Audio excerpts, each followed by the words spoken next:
anyhow, we're gonna get the invites on the go here, and so anyhow, I am live,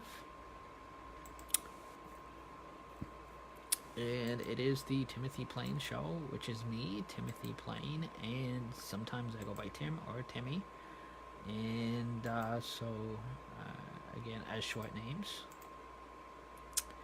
and summer camp name from when I was a kid.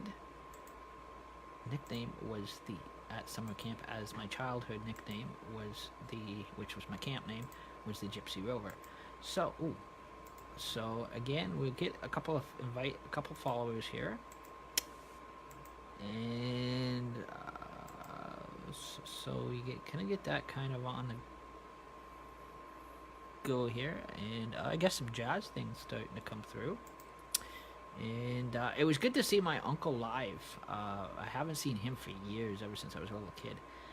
That's my dad's brother, my father's brother, from Kingston, and so he was live on Tuesday night on the Breezeway, and with his two bands, Cowboys Don't Cry and Nighthawk. And so again, they're a mixture of like country, western, 1980s, 50s songs and that. And he did an awesome job of closing out with Sweet Caroline, and which is he closed the night off with. So that's what I said. He did a wonderful job on every song on there, and that. So again, that was really awesome to see that.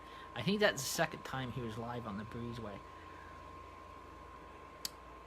First time he was live a while back. He was with his other band, Cowboys Don't Cry, and then this time it was both bands together. So again, Cowboys Don't Cry and Nighthawk together. He represents two bands. Him and Mike represents two bands. So and there was I guess there was another guy there that was representing a third band as well. So that was quite entertaining and that, so I've always enjoyed it. And so if anybody knows, I put a song request in right before he was ready to close out, and I knew he'd do a good job at it. I knew deep down he'd do an awesome job at it, because they used to start playing quite good and strong all the way through the live show. So again, he had I requested a good closeout song for him to close off with, and that kind of thing. So that was quite cool. And I didn't think they could do an awesome job of it, but they did an actual awesome job of it. It was it was done with more of a bit of a more upper beat rock style to it. So again, to let you know that I'm actually his nephew. So again, it is and that so. They get my dad and I mixed up, because we have the same name. So again, just the birth years are different, and that kind of stuff. So again, my dad was born 1951. I was born 1980. So there's the only difference. So again, so again, this is my father's brother that has the band. So, which is my uncle. So, on my dad's side. So, like I said, guys, they do an awesome job with the country music and that kind of stuff as well. As far as services goes, we're not getting satellite as we were hoping to get here. That is okay. It is too complicated of a process for installation. So, so again, we're not able to get either. And I'm not going back to paying into basic Eastlink cable. That is just a waste of my money. And so it is. I'm not paying for just 4 or 5 channels that they really offer. That ain't worth your money. Which is just selling you garbage when it comes to basic cable. They don't have all the good features or an actual half decent package like satellite offers. But we cannot get satellite here, so it is no longer. Is no longer able to get. Just the fact we are too high up and we're too far back and we have too much of an overhang over the main street here is what it is, and and at this point in time we cannot afford to rent the proper equipment that is required for the height of the building. So again, it has to we have to rent a certain there's a certain style of truck we have to rent because on how high up we are and because of the overhang over the main street, and we're not we don't have the funds to actually rent that kind of a truck. So like I said, it is too expensive, so we just said we weren't gonna bother with getting satellite, so I just said forget it. As much as it'd be nice, but at least we have internet. We have our internet. That's all we need is our phone service. That's it. Other than that, I'm not going back with regular basic cable because it's shitty. Not worth my money. You don't get the half decent wrestling channel that I want. Again, you get wrestling, yes, but you don't get the Monday Night Raw or SmackDown or anything like that. You get some kindergarten type wrestling show that's been off the air for the last 2,200 years. The last 20 centuries. It's all repeats of old school stuff. Like it goes way back to the early type of wrestling, like UFC, like the other style of wrestling. Nothing to do with Monday Night Raw or John Cena or any of those wrestlers you like that are in it. It goes back to an old school type of wrestling. All the old reruns of old stuff. It is nothing like Monday Night Raw, which is different every Monday night, and the new stuff you don't get that. Again, you just get replays from the 50s and the 60s, and that's all you're paying for. So technically it's garbage. Hey Richard, how you doing? So again, it is and that, I gotta get the other camera on the go here too. And so again, we're gonna get the invites going here. And so anyhow, I made a mistake on the date, guys. Sorry. Remembrance Day is Sunday. So again, they're doing a lot of things different this year compared to other years. Again, in all areas, I know it's not just the Wyerton area, but in all areas, the local bell tower churches are going to be ringing the bells. So ringing the church tower bells for an honoring of Remembrance Day. I think here they're meeting twice at the cenotaph. It sounds like to be kind of different. So I guess it's the early morning parade at 10:45, and I don't know if it's 4:45 in the evening or in that or that morning where they're meeting at the cenotaph, because I know they're meeting twice. So again, it is. Again, there is. So again, those are some of the updates on how it is going to be all different. Again, I remember when I was growing up as a kid, my grandfather was always telling me that there was after he came out of World War I and II, they used to when the Remembrance Day services first started or were founded, actually started. They used to do that all the time with the church bells. Well, they're starting to go back that way now. Because for a long period of time, they stopped doing the church bells, and now they're starting to go back to ringing the church tower bells. So that is understandable because it is Remembrance Day. Like I said, that is the only time of year There's only certain type of things that I'm actually open to religion to. If it's tied into a service, is Remembrance Day, weddings, and funerals. Those are understandable. But any other type of the time of the year, I'm not open to it. But like Remembrance Day, weddings, funerals, that's more understandable because it's the right time and place for it. But the rest of the time of the year, it is just annoying than anything. Generally, so again, like I said, that's so again, that is more understandable at that. Also, Twaga gets these videos up on YouTube. I've been slacking off at that for the last while.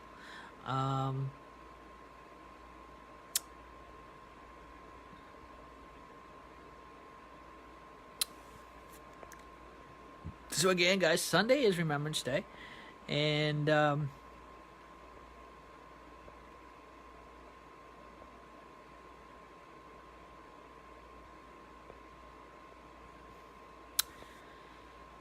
we're I'm just relaxing. I'm sitting on Netflix. I'm watching a documentary.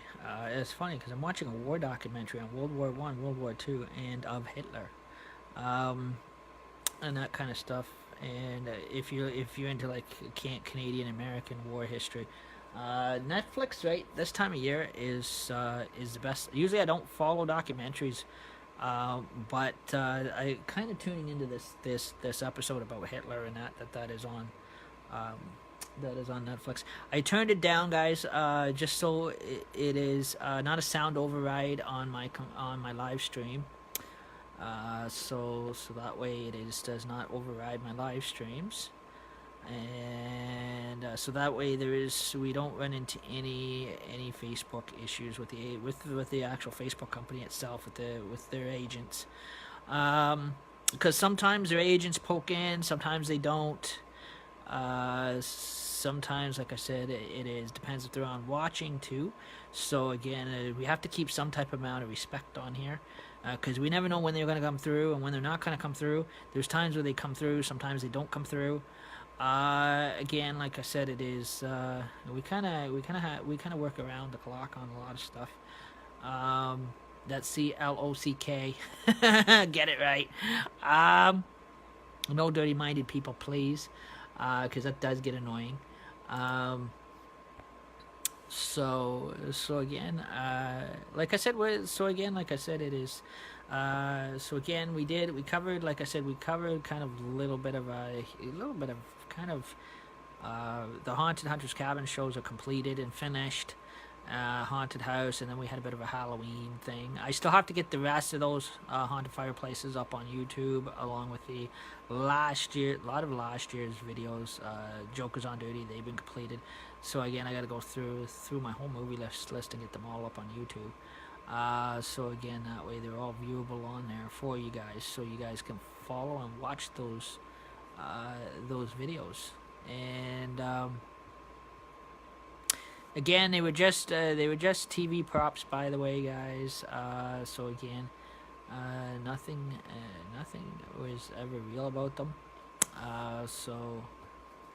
But like I said, it is next year, guys. Halloween is gonna be quite different. I don't know what we're gonna do yet next year now, since it's a new show. If we're gonna keep Halloween going on here or not. And that, as much as I'd love to, it is. The haunted house is usually not bad either, but again, I don't think we're gonna continue that either next year. I think we kind of completed that too with the Joker part of the joke, which was part of Jokers on Duty, and that kind of thing. And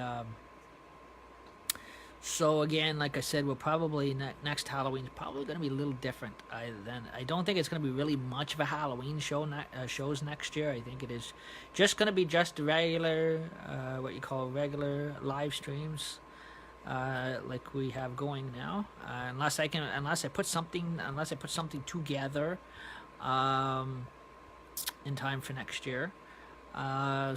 So again, I'll be scouting out for. Again, it takes years of planning, so it takes kind of what kind of thing we're gonna kind of set up for next year's haunted house. I don't think it's even gonna be haunted house. I think it's just gonna be just regular live streams or whatever. So, because I don't go to much parties and that kind of thing, and that kind of stuff too. So,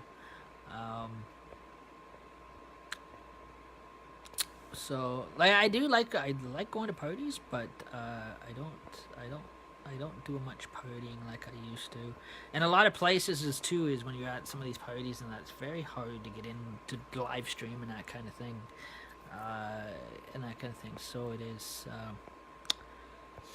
And there's certain, and plus when you're outside certain areas, you can live stream in that as well, and you can do live video streaming and that kind of stuff. But then there's certain locations it's hard to, because it's hard to pick up internet and that kind of stuff as well. Because a lot of people that have like Wi-Fi and that, you can cap your Wi-Fi. I did not know you can actually cap your actual own Wi-Fi, and that temporarily. So I didn't know you got it. It was an option. You can do it. Some places can. I think businesses can, and that kind of stuff too. So, which is kind of smart too, by the way. Especially a lot of people that use Wi-Fi a lot. Always end up relying on data, and then it can get costly too. That's why if I do use data and I'm on live, I try to be as short as possible. I don't go for a long period of time, especially if I'm outdoors. If I'm outside using my Wi-Fi and because of the fact I'm relying on a little bit of data to use. Again, that's why when I go live, I don't stay on live for a long period of time.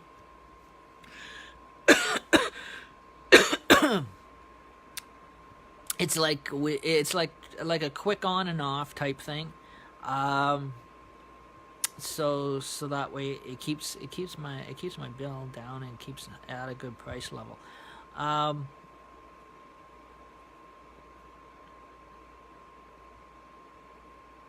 So like I said, that's.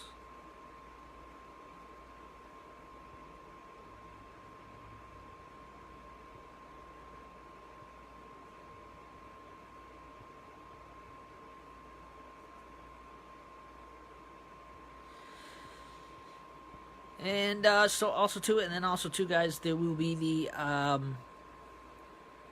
also to the first Sunday of December. It's always first Sunday, always on a Sunday. First Sunday of December will be the Lake Huron Georgian Bay Wyerton Santa Claus Parade. So again, that is a night parade, guys. Everything's gonna be all lit up. And maybe we'll get better live stream of it this year like we did last year. Last year it was a window shot, guys. Like I said, it was live stream from a window. Maybe it might be the same again this year, because I think it's looking like it's going to be very cold out there this year. Snow, I guess I'm hearing, is coming early. Earlier than we were expecting. I guess we're looking at probably 20 inches or centimeters of snow by Saturday at least.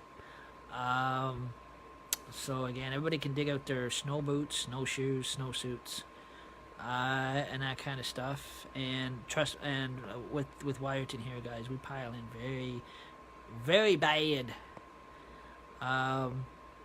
Weather seems to have a quick change in here, change with this area. Also too, I am going to get a string of new lights, guys, to put up behind me here. So I'll put around some new lights, and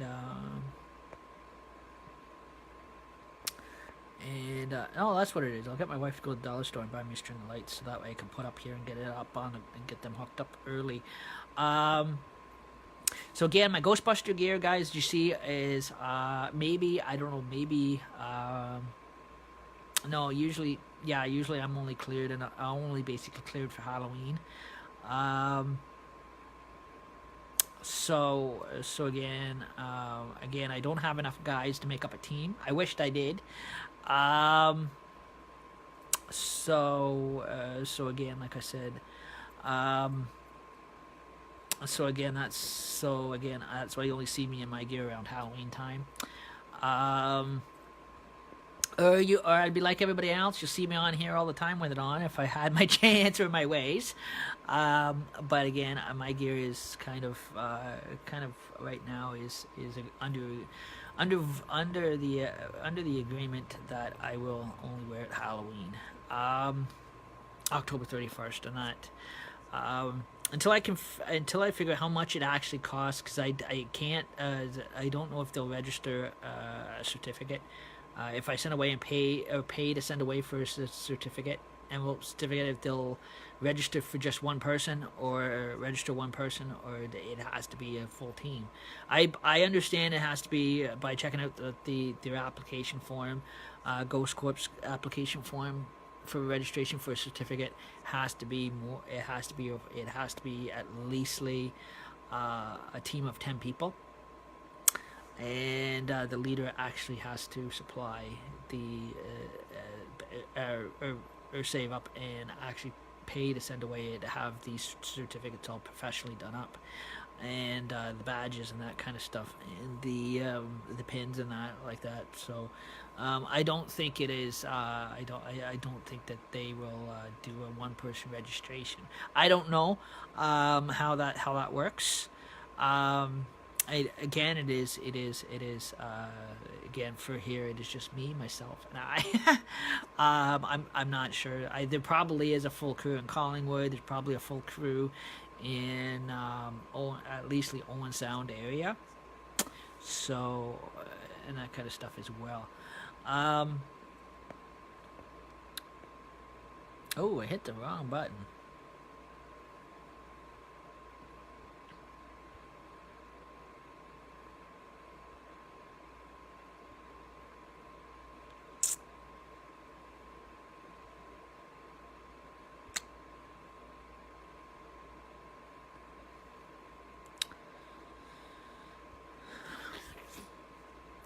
And I will be adding parts to my costume for next year, guys, for Halloween.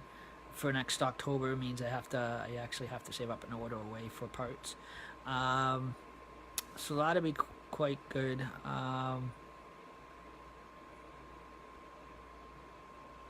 It is fan clubs like that is a very expensive project to get into. It ain't cheap. I guess it's like anything. Um, and that.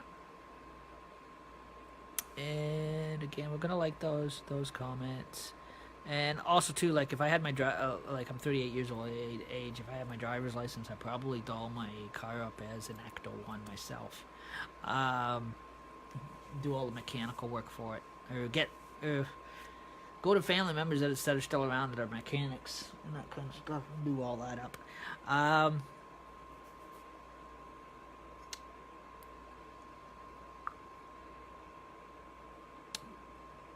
but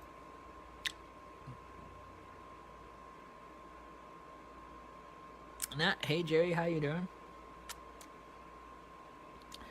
And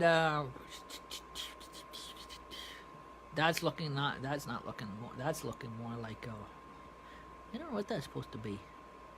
That door is supposed to be a Christmas present. Funny looking Christmas present over there. By the time I put a bow on it, probably a little Christmassy. I'm thinking about putting a tree behind me here, guys, if I can.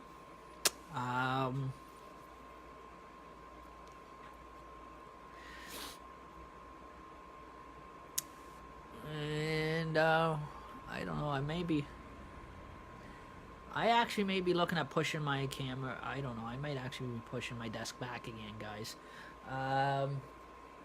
It is too hard to get into the kitchen or get in and out of the door, so I think my can't. No, I don't think. No, I think I'll leave it where it is because I get so used to moving stuff around. I moved to so many places, and so yeah, we got everybody coming on in here, and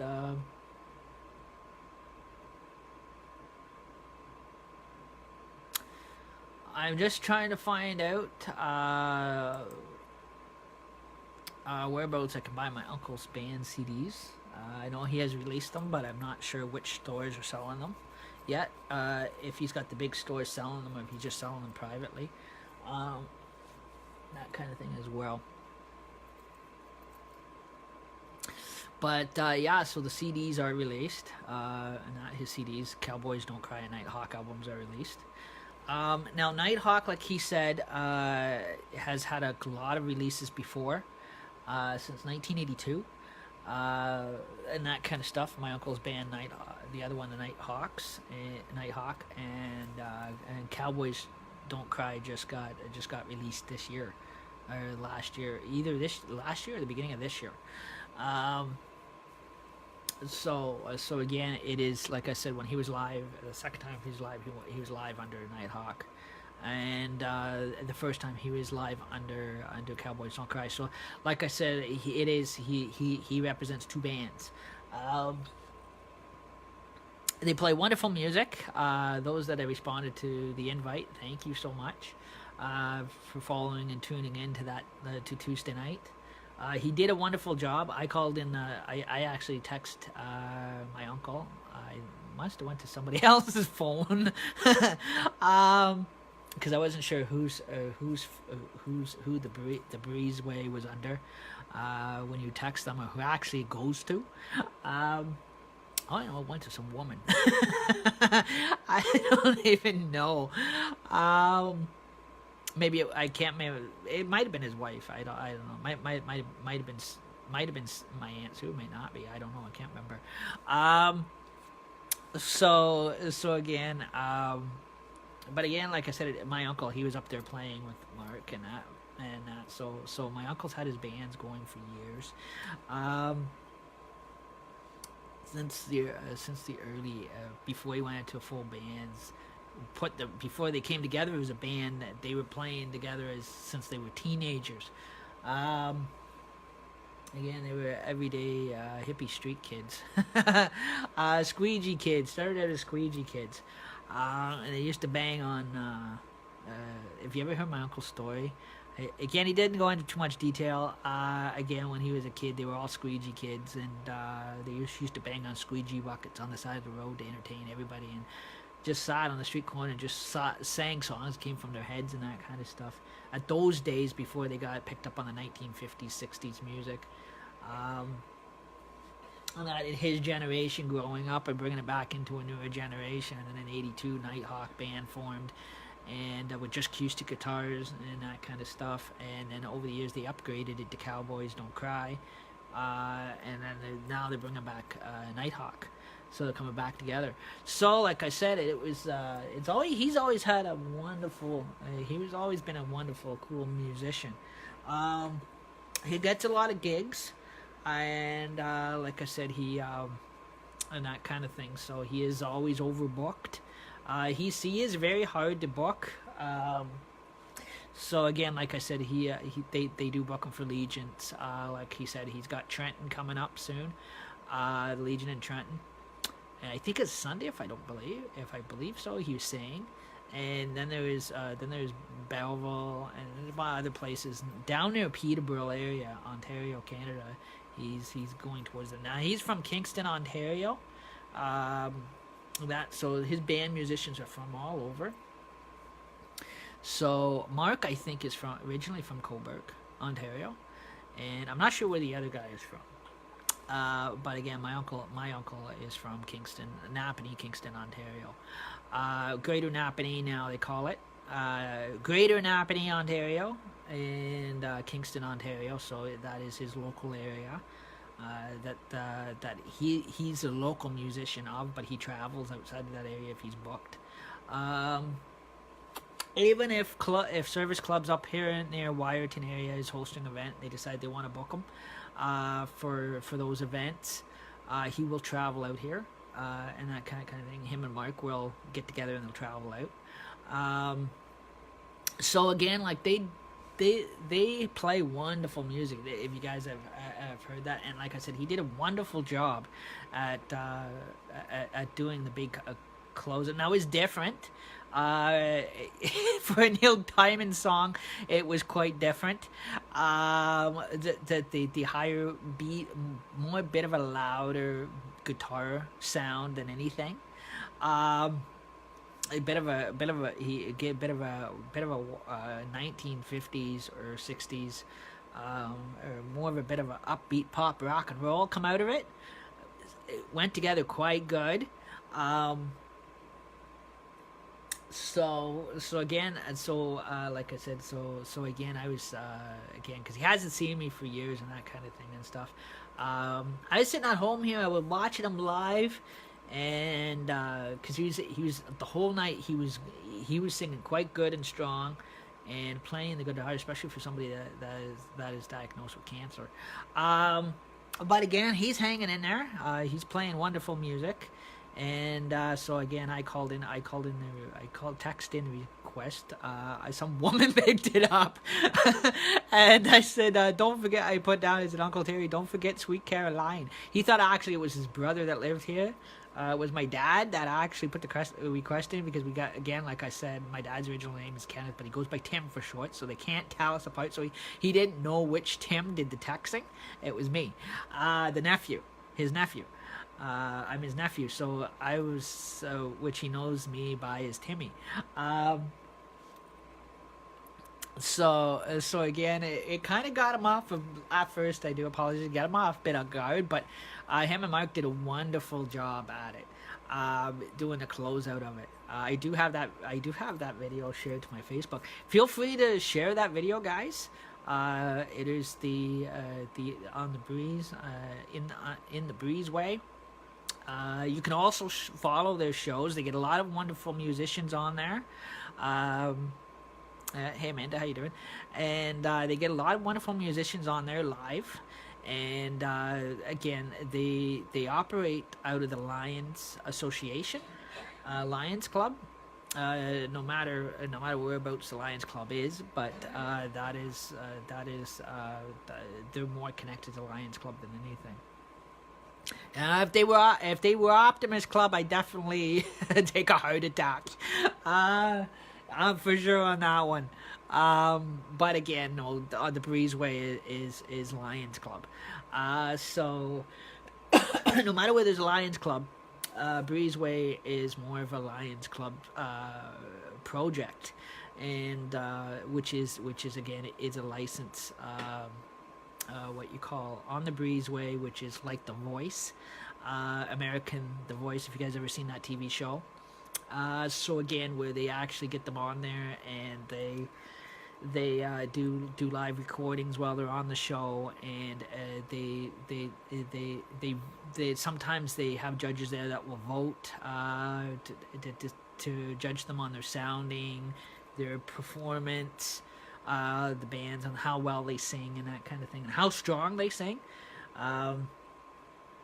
My uncle's band is really doing really well there, on there when he's on there, and there's so many times a year, guys, he's on there. Most of the time they go off to gigs out of Kingston, Ontario. Now a couple times they played at the Napanee Legion. Now Napanee, guys, I was born in Napanee, Ontario. That's my birth town. I didn't grow up there. When my parents separated, I went to live with my mom in Peterborough. As a kid, that's where I grew up. That's where I went to school, cadets, everything, scouts, you name it. So again, and my older sister went with my father. So again, my father lives out here now in Sauble Beach, and that kind of thing. His brother is the one with the band. They look identical if you really look at them. If you ever see my dad around town, you may think, you might shake his hand. Oh, congratulations, I seen you on the Breezeway singing. No, he'll say to you, no, that's my brother. That's what my dad will tell you, because it is my Uncle Terry, which is my dad's brother. They're not twins, but they do look identical. They are hard to tell apart. They're short, like me. All the planes are short. We've never ever had a tall plane.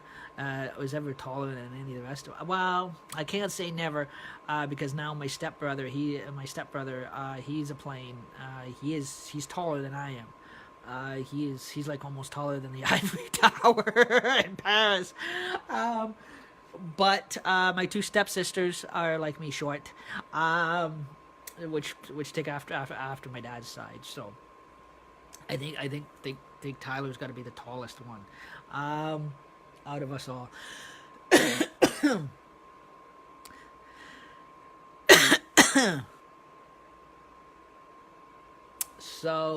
So again, so that is quite interesting. So you can feel free to follow that video and share and like and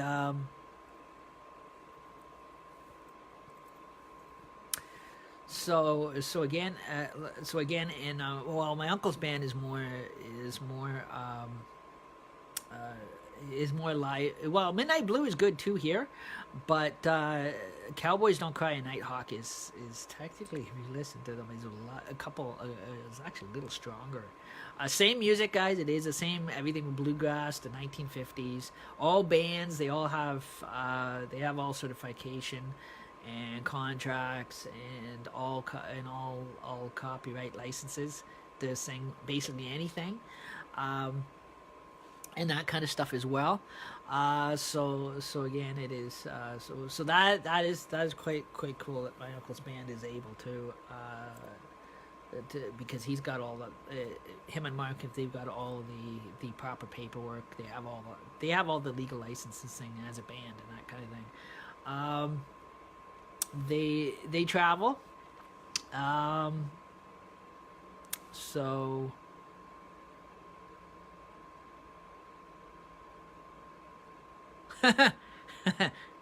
yeah, I like those comments. And so getting back to the reason why the name of Napanee, does anybody know why the reason why Napanee changed? I know. And I'm not allowed to really, well, I am allowed to share it. And that kind of thing is, again, there was also adopted. Sometimes there's adopted kids in the Plain family, especially if they've been best friends with the Plains, our Plain generations for years. Now the Levines from Napanee. Again, they were good. Mr. Levine was a small town again. Napanee's a small town, like Wyerton is. Actually has a Walmart.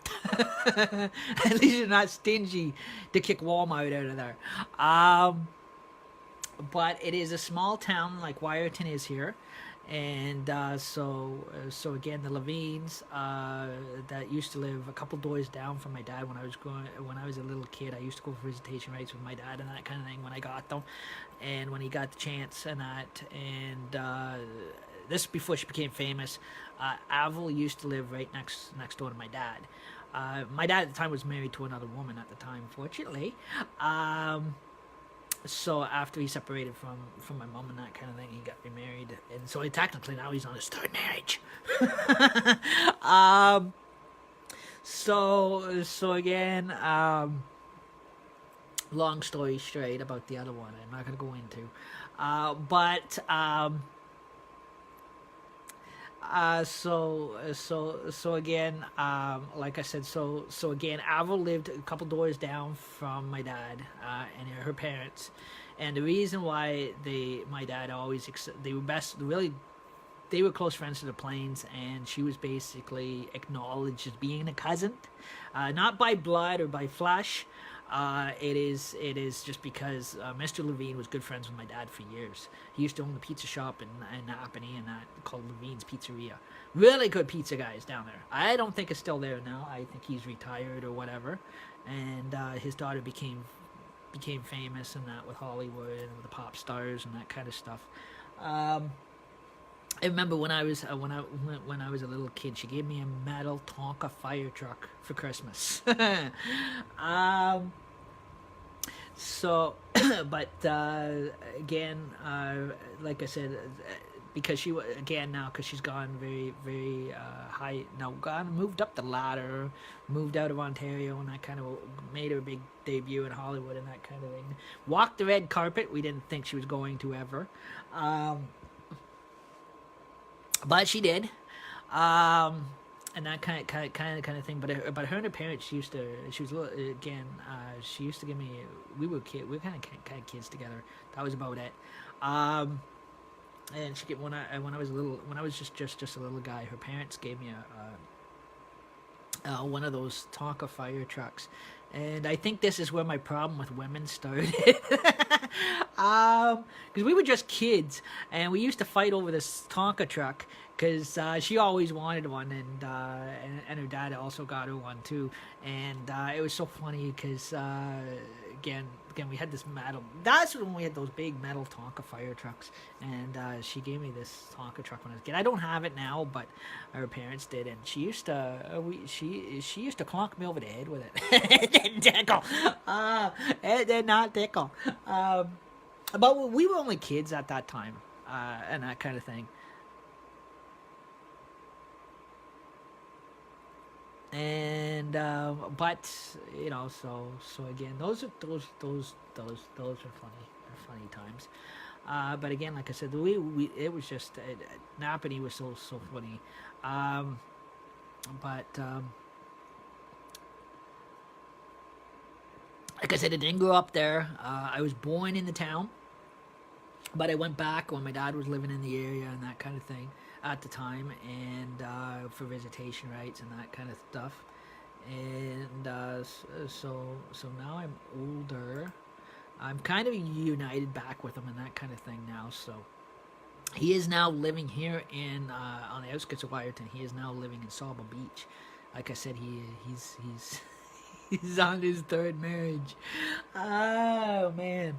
And here I have been here I'm only been married once, and I'm almost marking 13 years.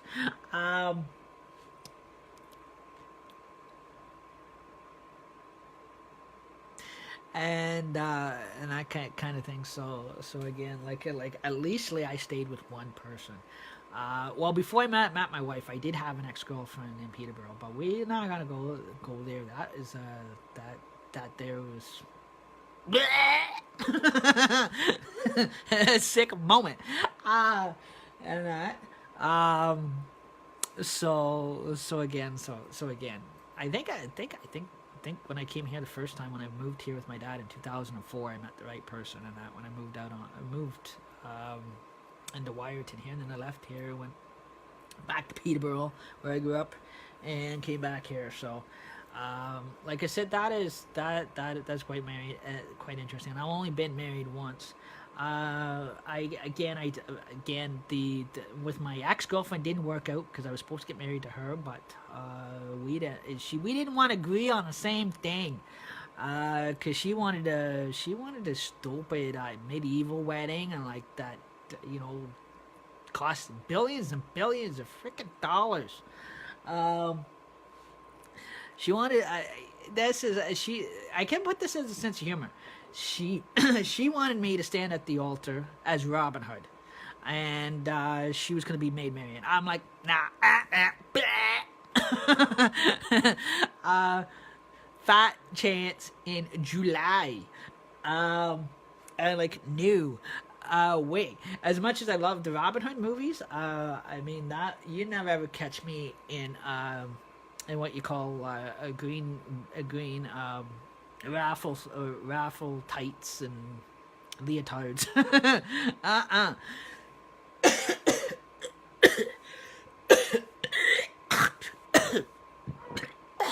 Excuse me. Excuse me. So that lately, when I met my wife here, we went back. People, at least I had a half decent wedding with her. Something half decent that wasn't so dramatical. Talk about drama, I tell you. And I was always a pro in high school with drama and performing arts. Everything from public school to high school. That kind of thing. And also being and also being involved at the time with helping out, volunteering with theater guilds and all that kind of thing growing up. Mime acting and that kind of thing. That kind of overthrew the rocker a bit. So it was not my cup of tea. if you want to put it that way. Um, so.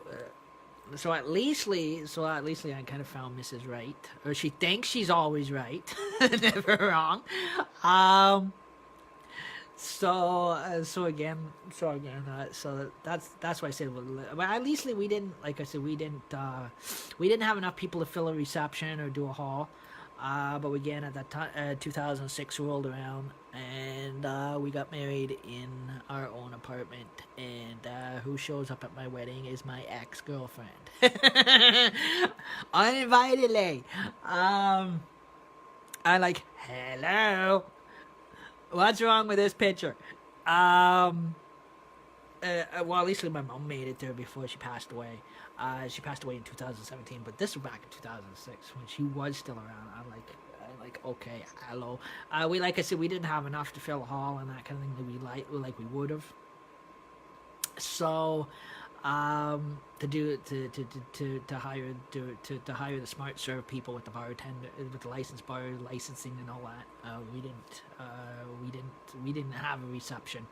We just got married in our home. Well, we didn't have a big like drinking reception. We just had like basically just like a little short luncheon afterwards and that kind of thing. And we got everything done in our own home in the front living room. So that was about it. A lot cheaper than putting the cost out for a hall and nobody show up. So again, I don't know what our anniversary is going to be looking like this year. We've never really put the costs out or sat down and actually decided to put a cost. She does now. I've asked her or offered to do put together an anniversary, wedding anniversary and that kind of thing for us. But my wife's not interested in doing putting the money out for a party anniversary or whatever. This time to fill a hall and that kind of stuff as well.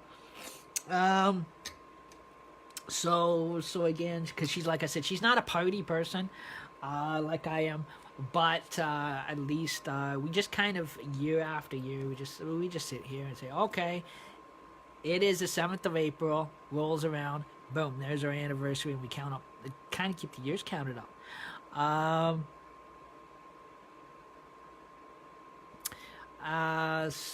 So again, like I said, this year will mark our 13th year coming up in 2019. Again, we just passed 12, which is a miracle. And they say 13 is an unlucky number. They always say the 13th year is an unlucky number. That's when all the shit hits the fan.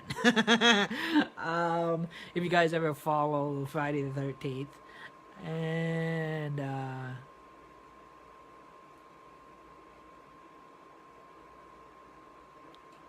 But again, like I said, but again, like I said, there it is. So again, like I said, we just sit back and that's all it is. We just kind of have kind of a movie night or whatever, and that kind of thing. So, and oh yeah, our actual our wedding night was quite interesting. We didn't go and rent the hotel. We stayed at home, watched movies. And that, now we're not again. That's where I cut that one off. But again, my bachelor party, it wasn't like any other bachelor party.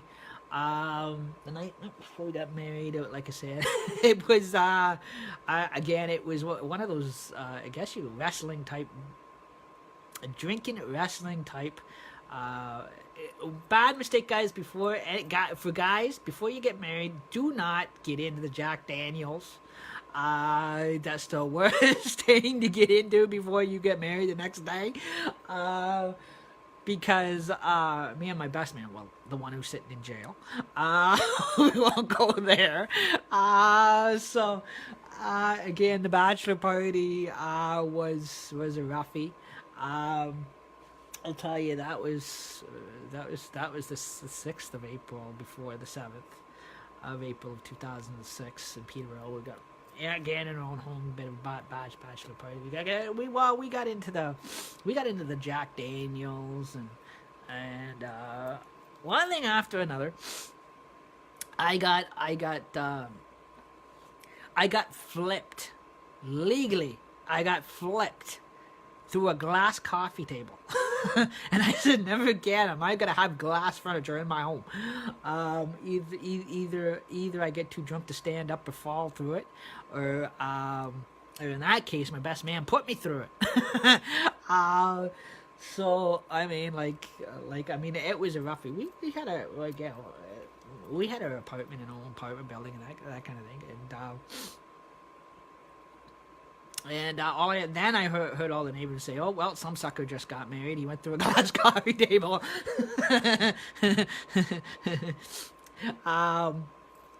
So again, it is so again like I said, guys, it was more of one of those what you call wrestling type bachelor parties where we actually got into a bit of a snit at each other, not with my wife and that kind of thing. She was out, I guess, doing some decoration, last minute shopping and that kind of thing. Because in the cities, guys, sometimes the stores stay open later until like 11 o'clock at night, and this was only about 10:30 at night. By the time we were almost done with it. Yeah, that is funny. But like I said, those I back then it wasn't funny, but I look back now, it is quite funny. It was interesting. One of those interesting nights. I'm like okay, yeah. But again, this is what happens when your best man is a biker. At that time, I did not know before he witnessed and signed our marriage license that he was wanted in Calgary for several assaults. He had a warrant out for his arrest. I did not even know that crap. Him and his girlfriend. I did not know any of this whatsoever. So again, I got all that crap cleared up very quickly. So again, how well do you know your best man? And that kind of thing. You take your chances. No,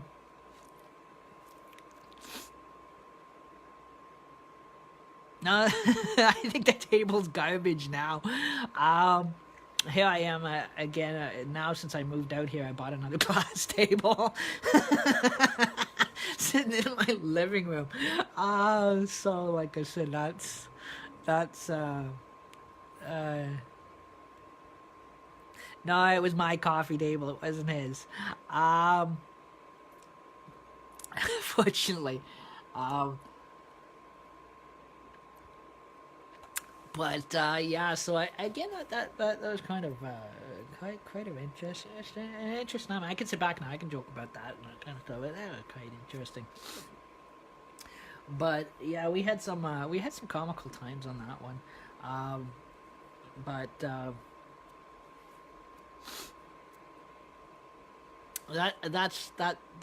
that's why I said the parties in the big cities, guys, are not as they're worse they're worse in the cities than they are in small towns, especially if you go to the right ones. Good thing we were not at the White House indefinitely. If we had been at the White House, I think somebody would be going. I'd be learning how to fly. No, it's again the White House Bar and Hotel in Peterborough. I've been there a couple times when I came of age. I never liked it. It is, and that it is okay. No, President Trump is never present. That's one. Not this White House. When I talk about the White House in Washington D.C., United States, this is an actual bar and hotel in Peterborough, Ontario, which is called the White House. Again, because if the president was ever in the White House bar and hotel, I think he'd probably be going through a couple windows. Those boys are rough in there. Especially this one big bodyguard I went to high school with. We were kids together, and we grew up together. And he's one big, huge Indian fellow. I'll tell you, he ain't no teddy bear. I tell you, this guy's a hard time core what you call private bar and hotel security. The guy is the guy's got a very lot of muscles on the guy. Um, I mean, once they cut somebody off there, they cut them off. By 12 o'clock at night, somebody's going through a window. They're rough. I mean, that bar is a rough bar and hotel, and it's like one of those bar and hotels where the actual doorman, the security guys are drinking on duty, and when they get out of it, you cross a certain line in that bar and hotel, they're hoofing people through a window. It is a total bad cop. It is a total police zone. It is bad for that. You name it. We're not talking about one of those places where they do the legalized marijuana, that kind of stuff. It is kind of those bar and hotels where a lot of those guys are. Now, like I said, I don't touch the stuff. I don't even touch the weed. I grew up as a little angel and knowing better. But this type of bar, it is a big type bar and hotel where there is like big time hardcore drugs going through the place like galore. Like even all the bartenders are always high on something or doing something or jabbing something in their arm or whatever. Drinking on dude when they're not supposed to. It is that rough of a place. I know my ex-girlfriend used to go in there all the time. I do not know why. Oh, yeah, for karaoke. The guy that does the karaoke in the Peterborough area, he's not bad, but like I said, it is. He's gone into worse places, like the big Montreal house down there and that kind of stuff as well. It is big cities. It is rough. It is just as bad as Toronto. Peterborough is just as bad as Toronto down there.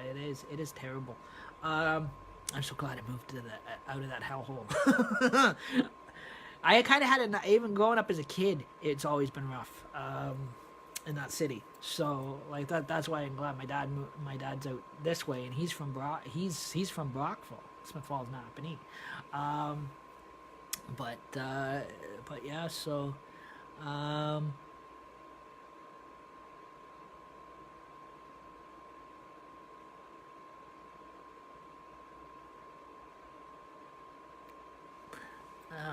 Okay.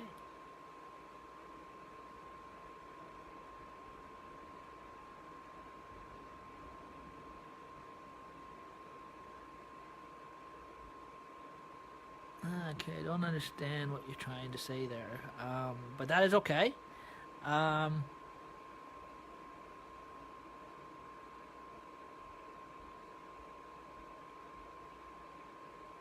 But yeah, I'm just talking about where I grew up, what kind of city it is. Can be. There is some good parts to it. Again, also to it, it has some neighborhoods are rough. You get that with every city, I think, really. Even when my cousin Tony lives in Mount Rock, it is again. Oof, talk about a rough city. It is rough. You think us Ontario, some cities in some of our Ontarioan cities here in Ontario are rough. You look at Montreal, Quebec, it's gotta be the worst. Again, especially what part of the cities you live in. Especially if they're big time cities like that. Especially if you get into the United States, you get into like big cities like New York City. You get into Chicago, and some of those big time high, what you call rich fluken cities. There's always got to be the rough parts of the city, gangs, everything. It is infested big time with those places. But like I said, it's just a corrupted world society. It's a society we live in today. But just drinking just regular pop today, and but yeah, so like I said, that's kind of a little bit of a history, and that so like I said, it is a little bit to it is getting better. I used to have some friends though when I became of age. A couple times I went to the White Household. I didn't have a problem when I became of age to go to the bars. I never had a problem with the White House down there. A lot of people have. I had friends that had problems with it. with that, with the way the place is ran and that kind of thing and how it operates. But I've never had a problem with it. Like I said, I've got a friend that one of my high school friends that I was really close with in high school. We went to school together and that kind of thing. He, again, like I said, the trick with a bar and hotel with someplace like the White House, when you go in, you mind your P's and Q's, and you try the first friends you try to make is with the bouncers. You get on their good side, not the bad side, because if you get on the bouncers' bad side, out you go. Again, they're gonna make your life miserable. So I mean, like they're really big dudes, and you don't ever try to do anything to piss them off. Some people have. So you give those guys, that's why I like about smaller places or service clubs like the Legion. At least there's strict rules and that kind of thing. Everybody's like family oriented to everybody. They treat people good. But again, like I said, if you look at a big city bar and hotel like that is totally 100% public, like Peterborough is with the big White House Hotel. The Montreal House down there, it is rough right when you walk in the door. Somebody's always getting, some skinny dude that can't defend himself is always getting kicked around, bullied around, whatever. It is crazy down there.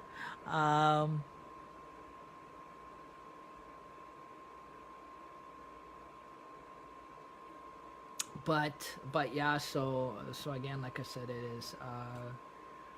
So again, like I said, there is that's so again like I had some other friends where they some other good friends that also too that that kind of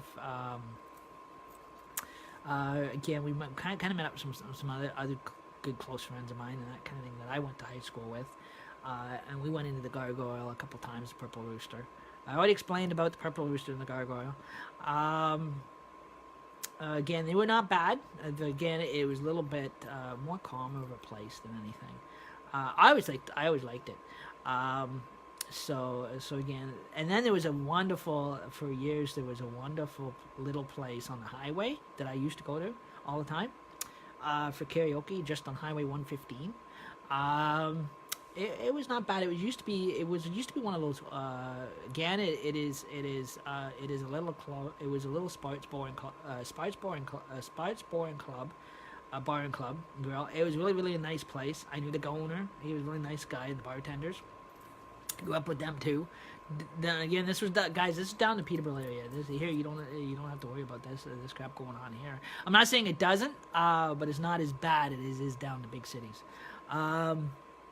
What I'm used to walking in the middle of. So again, like I said, so again, there was another common place I used to go, used to go into. It was a really nice place. Again, it was attached to another group called Yuck Yucks, which is a comedy bar and grill. So again, some nights they used to have like open mic, amateur night. Same DJ karaoke they used to do the bigger bars and that. Again, at the time, he's way different. He's a cool guy. He's way different than Lenny is. He wears sunshades at night on the karaoke machine.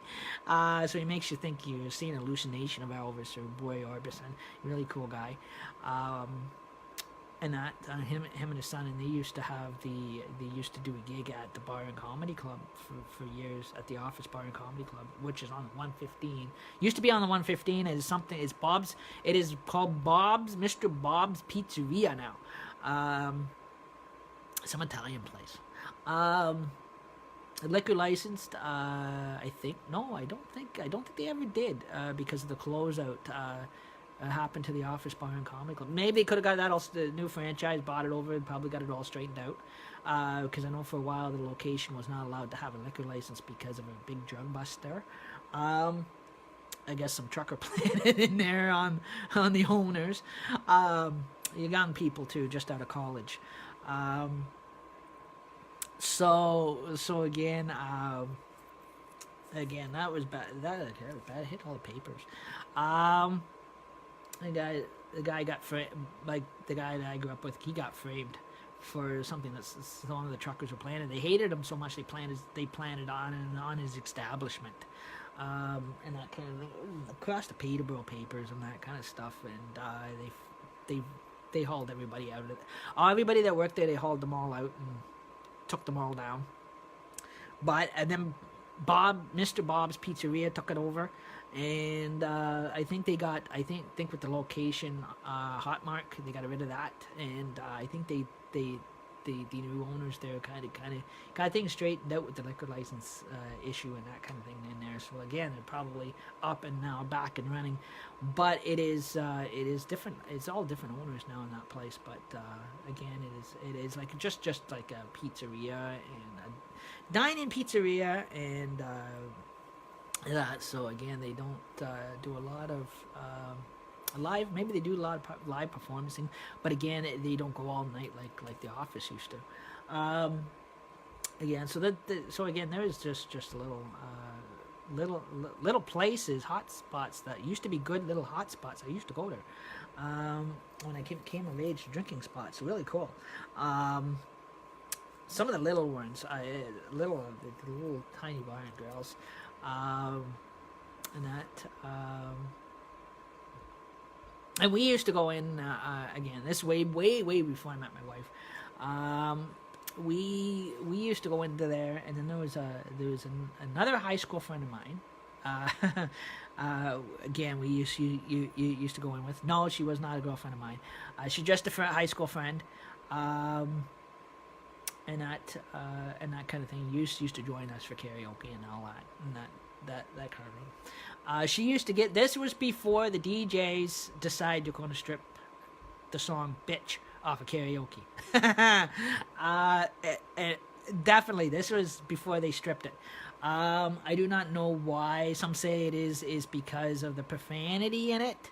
I guess the word "bitch" was too offensive for some of the bars, and it caused too many fights.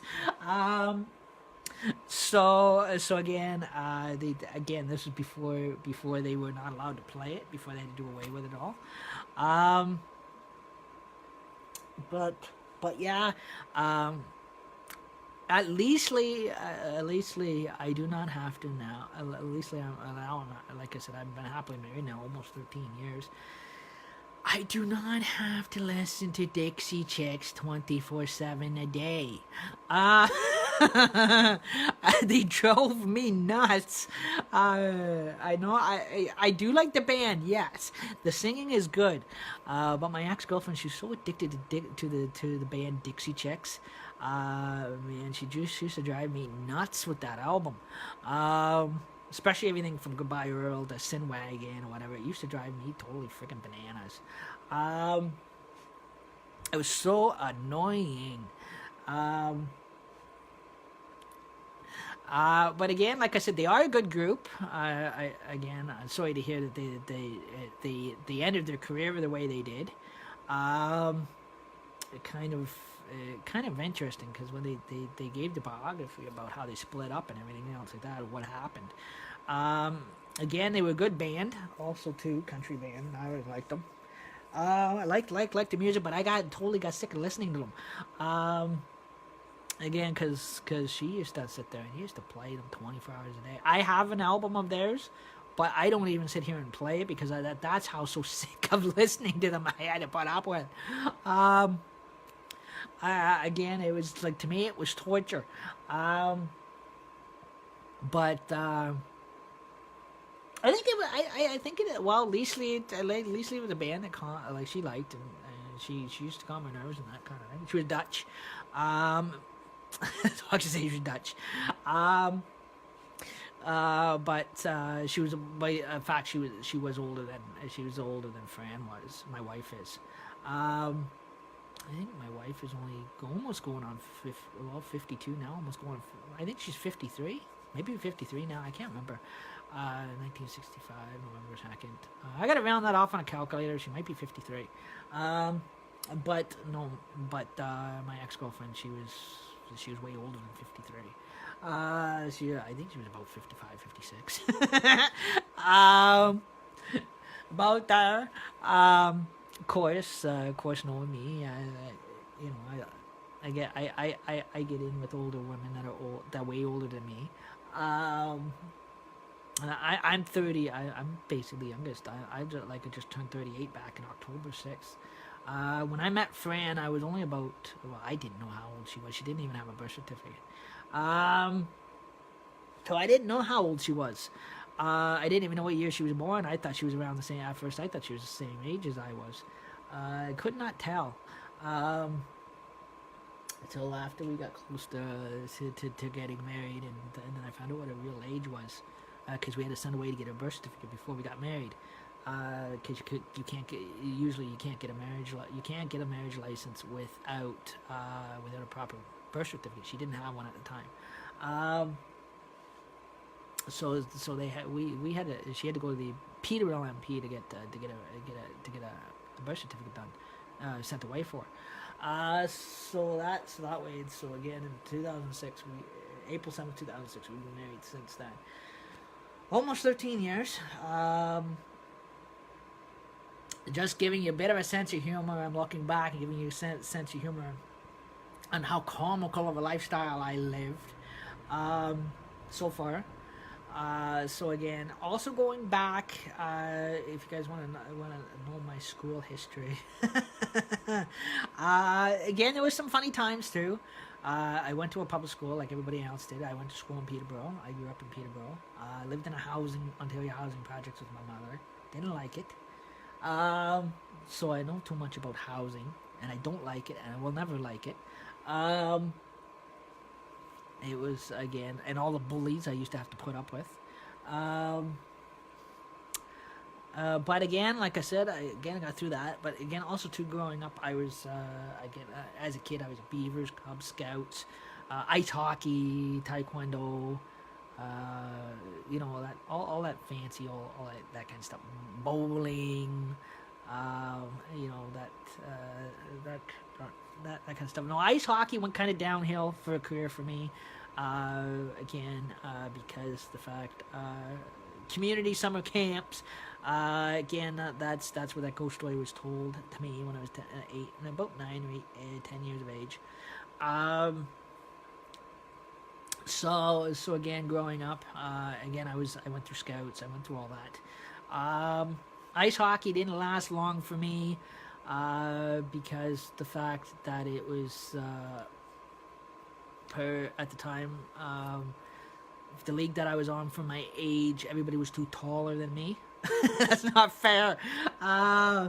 It was always the short guy get pinned into the boards. That was when they were allowing body checking, and high sticking. A lot of leagues today still allow it, but a lot of them try to avoid it as much as possible. Especially if it's church league hockey or whatever. Again, growing up with that, and then when I became of age, I joined up to, because my friends kind of talked me into it. Again, I wasn't there for correctional purposes. Some kids were there for correctional purposes. I joined because all my friends joined it. Again, when I became 13. When I was 13 years of age, I went and joined to 2672 Hastings and Prince Edward Army Cadets, Peterborough Army Cadet Corps, and which are not bad. Like I said, man, was I in for a surprise, big time. Again, it was, to me, it was way different than being at home, because it was one hell of a kick in the ass, I'll tell you, for me. I was in the Army Cadets from 1993 all the way to 1996. So in between there, like we did, like, again, that's when we had we had some big fat dude for a captain. Way bigger than the Stay Puft Marshmallow Man. Again, and he was up in his 70s and 80s. Really nice guy. He was also hospital security. Really nice guy. We got talking to him. He was also a World War II veteran. He knew my grandfather because he served with my grandfather in World War II. But again, he was a really, really, really nice guy. But like I said, he is, again, he's retired, and so is the other guy. and that kind of thing. And again, we used to have the bush outings. We used to have again hiking through swamps, and pitching a tent in a swamp. Still not gonna forget that one. And how many times we did our basic training out here at Blackdown Borden in Barrie, and this was back in 94, 95. Oh no, do not get me started on Hell Night. I'll tell you that now. The last night on the base. I was in Twinkie Company, by the way. India Company. But we were because we were two weekies. Two weekies Twinkies they called us. Two weekies Twinkies. So it is basic the training part of it, and for 2 weeks, and then I went up to and then that was 94, somewhere in 94, and then 95 I went into Foxtrot Company, which was a 6-week kick of the ass camp, which was boot camp. How lovely. Very funny. So again that was quite comical. That was a kick in the ass, big time. Because again, that was a company that we used to say never sleeps. Again, they can get you up all hours of the night. Sometimes they get you up as early 2 in the morning, and you're going out for physical training, and this is before breakfast, before you even got food on your stomach. Again, you're running up hills, down hills with a 100-pound rucksack on your back and everything else like that. And it was not bad. But that was too early in the morning, and I remember our boot camp sergeant stumping our mattresses over and getting us up in the morning and banging garbage pails in our faces and flickering the lights on and off, pulling the fire alarm, setting off the air raid sirens. I mean, they were nuts, really, they were nuts. I like, what does the dude have to do to get some sleep around that place? You don't. You're up and on the go 24 hours a day. At least can be. So that was not bad, and then that was up to, and then I was 19. What was it? And then I graduated that session, 1996. I had transferred over to the Air Cadet Squadron, which is 534 Wader Squadron 428 RCAF wing on King and Stewart Street in Peterborough. And before they had moved up into the armories and that kind of thing, and I became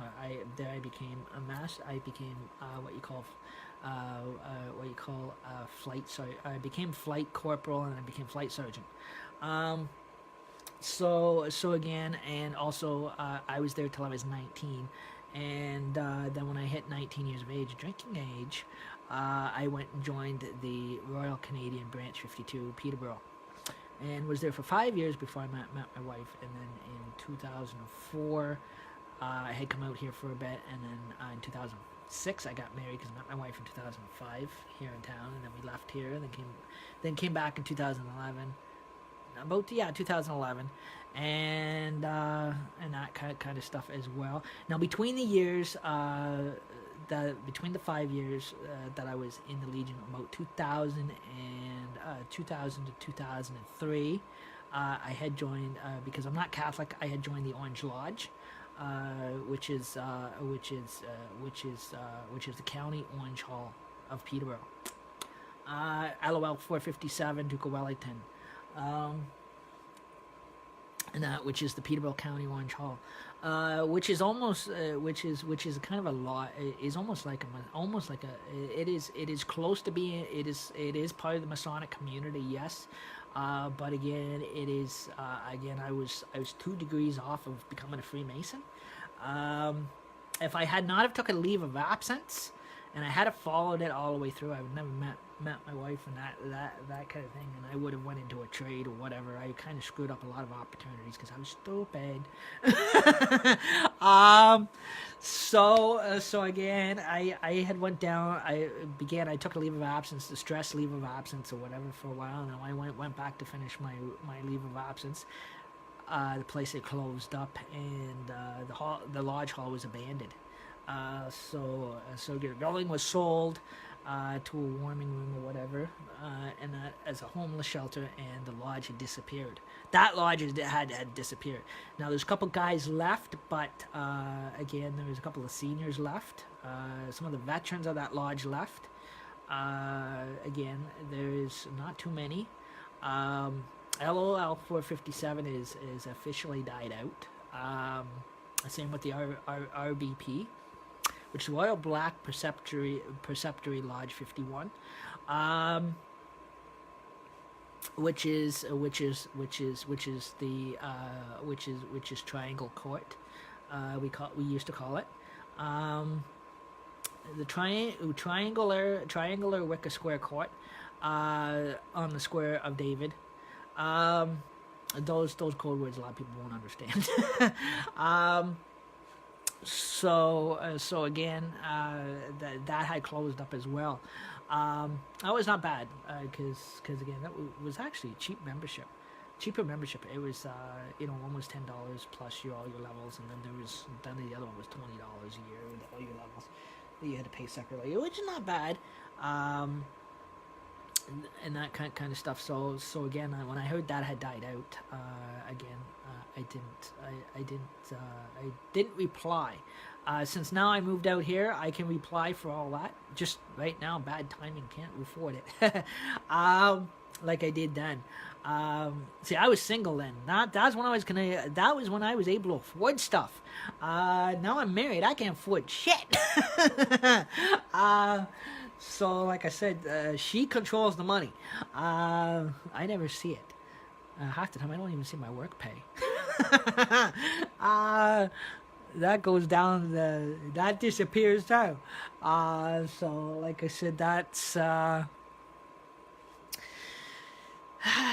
wonderful life of marriage. You get suckered into sharing it. It's a two-way street. But that is a wonderful community of marriage. It's just as bad as being an institution. But like I said, that is like I said. There's a lot of opportunities I did blow off. Like I said, after I came out of cadets, way before I met my wife, about 2000, the same time, in the same year. I had went and applied in 2000 for the Canadian Armed Forces to the recruiting center. I failed it by 2 questions. I even tried even when I was in Air Cadets, before I became out of Air Cadets at CFB Trenton, I actually again failed my young pilot's license, and I was at the time I was 16 years of age. 17? No, it was about 17 years of age. I was over the age of 16. I was about 17, 18, and I had failed examinations that would have put me into the actual Air Force, because I was taking introductory to pilot aviation and space aviation. So again, I was going through to be an astronaut, and that kind of thing. Some of the questions they asked you would drive you nuts. I did not know that they love to repeat the same questions 14 times in a row, but definitely to kind of throw you off. Hey Shane, how you doing? And so again, I failed that test by 2 questions. And when I say by 2 questions, it was what threw me off was the mathematics. They said even college and university students are not passing. It is the technology trades are starting. Even the recruiting sergeant said she said then she don't feel bad. She said because she said a lot of people that think they're so smart and got years of education, years of university behind them, even the university people behind them, or we have got the grade 12 are flunk when it comes to the aptitude test. There's some question on it they're flunking. That is not accepting them, especially when they put in their resume and that kind of thing. They're being, they cannot pass. When it comes down to a 14-page essay aptitude test, military aptitude test, they can't even pass it. And especially the people with all this university education supposed to be able to pass it, can't pass it. It is they all can pass the physical, the exertion of it, like because I had my cadet training behind me, all my cadet skills, that kind of stuff. for the basic training end of it. But when it came down to actually the 14-page aptitude test, when it hit the heavy math questions, that's where I ended up failing it. Is because it was the math. I couldn't. For me, the math was a brick wall. Again, that is probably now, yes, if I really put my mind to it. But now I'm married, I would not do that to my wife. But if now, because I'm living in a different district or whatever, different town, city, if I was to apply today, again, you have up till you're 45. They'll only take you up till you're 45, then they don't want you. They won't take you after 45 years of age. It'd be a miracle, maybe the odd one, it may slip under the belt. It depends if it's a local recruiting sergeant or if it's the top people from the Department of National Defense. Very rarely will anybody over the age of 45 and up is going to get in. It is very, very, very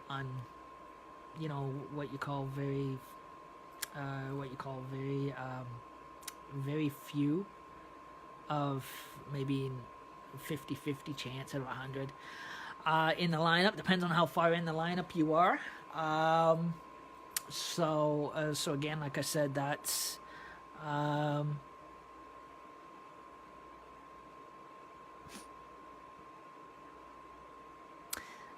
so again, like I said, I would have loved to got in, but also to the timing too was not like she said when I was going to join in 2001. It was they had the lady from the Department of National Defense down there, the big top dog herself. Good luck getting in, because every third person in the lineup was actually being turned away. So again, it is it depends on who they wanted, really. So again, it was every third person in the lineup was being turned away. Basically, the first 150 people in the lineup, if you were at the beginning of the lineup, if you were among the first 150 people, you were accepted. If you were near the end of the lineup, you were not getting in. That was when the Afghanistan mission started. War mission had started. With everything with the media, if anybody's been following that stuff in the media and that kind of stuff with the news and that kind of stuff back in 2001. Again, I was enlisting to Peterborough, Ontario, and I didn't do 2672 Hastings, didn't get in. Didn't even get into the Air Force either. So if I couldn't get into either, there's no way I get in as being a sailor. Because it is the aptitude test for no matter Army, Air, land, military, militia, land, air, or sea. It is the same aptitude test you have to go through. It is complicated. Again, some of the stuff they were hiring for. You had a choice. Either you could apply if you were applying for CO or NCO, not NCP. There's no NCP. That's a joke, by the way. The NCP, nincompoop. There's not an NCP position. There probably is now, but it's usually CO or NCO. NCO is non-commissioned officer. It means you don't get paid. Means if you apply, you get accepted as an NCO. You're non-commissioned office paid. Means you don't get paid. Again, it is means you're not entitled to any of after so many years of service. You're not entitled to any pensions, anything else like that. If you are accepted as a CO, which is commissioned officer, which is a paid position of the military that pays you. And that's that kind of thing. So you're entitled to military benefits after so many years of service, or you gotta work and that kind of thing for it. And some of their trade starts at usually at a grade 12 level. Usually they require a grade 12 equivalency or a GED equivalency. They will accept people at grade 10 level. But they have to at least have a transcript of 15 mature high school credits. So they have to have at least 15 high school credits or 20 high school credits alone to get in at grade 10 level. if they have a blank, like a transcript like I had, because I got screwed around in school with my credits, um, and that you will definitely won't get in. So again, it is, or you even have even anybody with cadet experience or training wasn't getting in. It was the civilians who were getting the first hand at everything. um, anybody that had the cadet training or whatever, we knew too much. We're know-it-alls. They didn't want us. They wanted young, fresh blood. That was not not went through the cadet system. Now there was very few Army and Air Cadet and Sea Cadets that have gone through, and that's some of the lucky ones.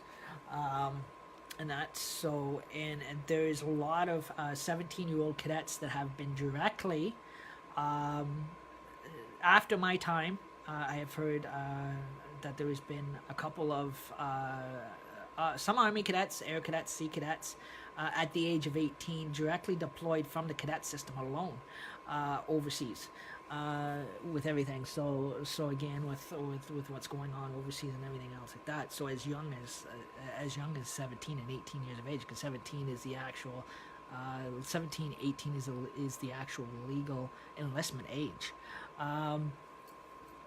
So again, unless they're planning on upping it to 21, I don't know if they've ever made those changes yet. But again, like I said, so technically, yes, I missed the field trip, missed the bus. So again, you could say, yeah, I got left behind. Well, it was always young and beautiful that gets left behind. I always notice that. And that kind of thing. But in one sense, again, I guess it just was no longer. Again, I think somebody else had anybody that is religious believers, like you say, there's probably somebody else has had other plans for me besides me being in that kind of a situation. Because I know my grandfather used to always say that do not, unless you're in a country that's going to start drafting, don't put yourself in that position if you do not have to. Again, and that because for decades the Canadians were never ever drafted.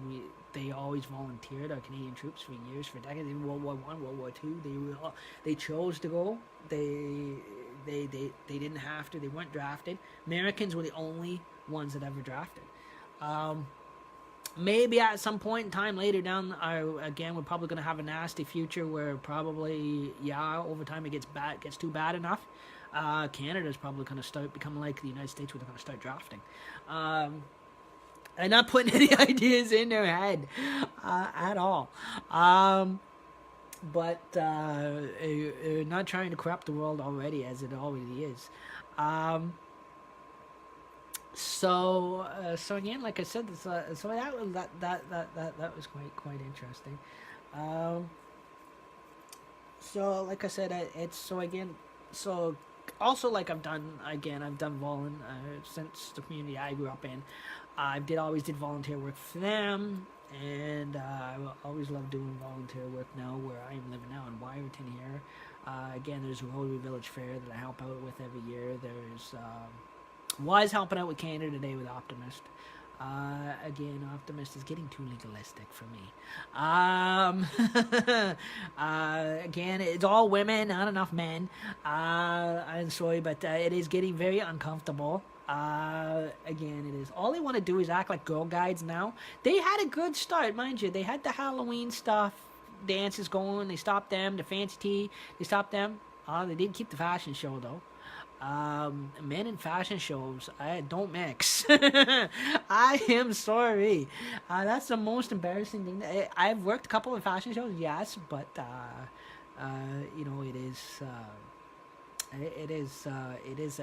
fashion show is a woman's thing, not a man's thing. Again, it is. Other than that, they've got a Girl Guide thing going, like with the pies and that kind of thing. I mean, they don't have a lot to do with a lot of heavy fundraisers anymore. Like, the great thing they had was a skateboard park here. I grant that. They were helping out with that. And then they still got Canada Day or whatever. But they're getting into much girly stuff, more girly stuff now. Where Rotary is not as much girly stuff.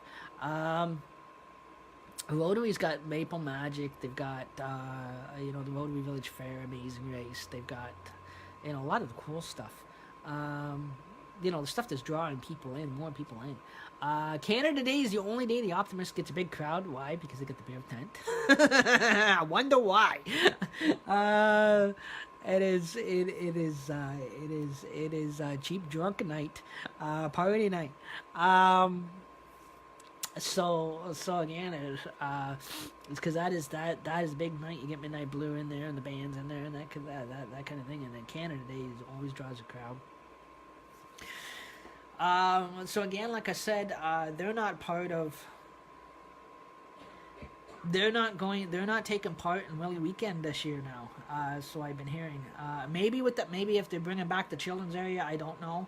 But I don't think they are. I think they also too, because they were doing the fancy tea, they did away with the children's area. They didn't want to do it.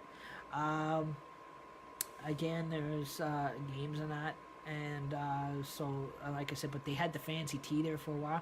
They did away with the fancy tea because they were unhappy, because the fact that the Salvation Army chose to renovate the place, and they'd have to knock out 4 tables, and they didn't want to lose those extra 4 tables, so they could not get in there.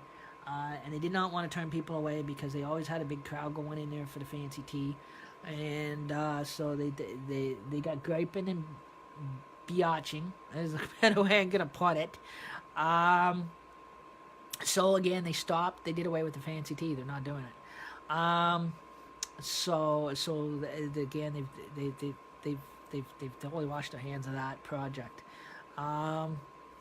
So again, I don't think they're gonna be involved with Willie Weekend much at all this year. Now, I think it is just to the rest of the community or the rest of the service clubs. Like, I think it's just going to be Lions Club doing the what you call Casino Aqua Polo night, if you want to call it that. And probably the Queen, when it opens up the Queen of Pageants and all that, I think it's all boiling back down to the Masonic Lodge and the Lions Club doing everything. It's not always the way. Also, too, I guess Optimus wasn't getting enough volunteers to participate in anything, and plus the members, again, didn't have enough people coming out. Like, it came down to it when I was helping out with the Optimus, when I was an Optimus member. There was they won't even. I think I still am, because they won't accept my letter of recognition. I tried resigning because there's not much operating there anymore as they were. It is gone downhill so far. Again, there's so much backbiting, so much fighting, especially at our meetings. I can't handle it. So again, it is and that kind of thing. And I guess and the main president herself, I think she announced last year she quit as of October this year. So again, they're in election year, so they probably changed their executive, but still, it is. They've turned a lot of people away from Optimus because, again, the last executive crew was threatened by a couple female members, physically threatened, and one lady's husband was threatened too, and he's got a heart condition. That's all we would have had needed for his tent chip to go right there at the table, and him have a heart attack at the table because of all the stress. But again, that's what kind of pushed me away a big time with the Optimist bunch. So again, like I said, that's that. So again, like I said, they don't have much. All they have is just they still have the fashion show that comes around in April, which is coming up in April. That is about it. Canada Day. Basically, that is all it. A little bit of a little tiny bazaars here and there. And then making pies and living off of selling pies. Is all they're doing. So that's why I said getting a little girlish scouting. It's becoming like Girl Guides. Too much like Girl Guides. I wouldn't be surprised in the next few years they're gonna start selling Girl Guide cookies. I am not being a part of girly activities. No way. Um, that is getting too girlish on me. Uh, Again, it is because like I said, the men it is totally it is outnumbered. Again, it is it is now because there's all even the smart serve bartenders are all women.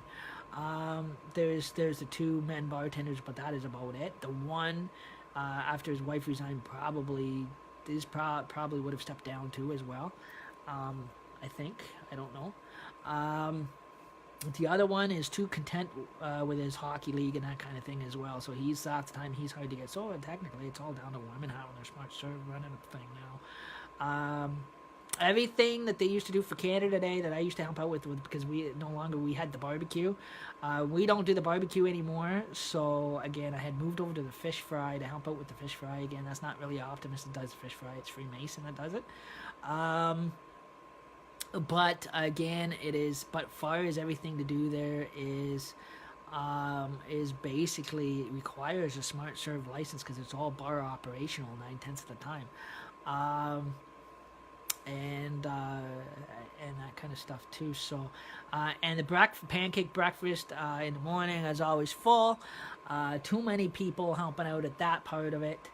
Everybody bails out halfway through their shifts. So again, to the point that it comes down to only two members running the place. Especially when Captain's Style Canada, it always ends up to being falling on two members alone running the thing. It is crazy, and that so it is, and then plus you're in the hot sun for no reason, and if it is too hot of a day to the kids zone area, it shuts down too early. Because when they book the jumping castles or whatever, they don't know enough to get the water slide ones for the kids to run on. For the summer being that hot in July, again they let it sit. They put it right in the sunlight and let it get steam. They let the material get very steaming, scalding hot, and that kind of thing to the point the kids can't go in and jump on the bouncing castles or whatever. So they have to shut down, and so the area ends up shutting down too early, and that kind of thing that it should. So it is not equipped to weather for what you call weather to anybody that could be get dehydrated. They don't know enough to put a sprinkler and run like a water slide down the slide part of the jumping castles where the slide part is. And that kind of stuff as well. So to get around the hot weather and that kind of stuff as well. So again, because with that group there is nothing really for me to do. So, or to volunteer at. So technically this year, I am going to volunteer. I'm going to go and volunteer to spend my money and drink like everybody else. And enjoy the party, enjoy the bands, or even just drinking pop or whatever. Again, it is a lot of it's being taken over again by the probably majority of it. I think is being taken over. The signs are showing more so of the township than anything. Again, it is again like they don't have the barbecue anymore. Dockside Willie's does the barbecue now. Dockside Willie's and Green Door Cafe does their barbecue now, and then also too there's a French fry truck that is there as well. There is and then you have the vendors there. So technically it is, and the fish fry guy is not really a part of Optimist. He's separate. He is through the Freemasons. He's through the Masonic Lodge that runs that. And then you have the private vendors, and then you got the bar tent.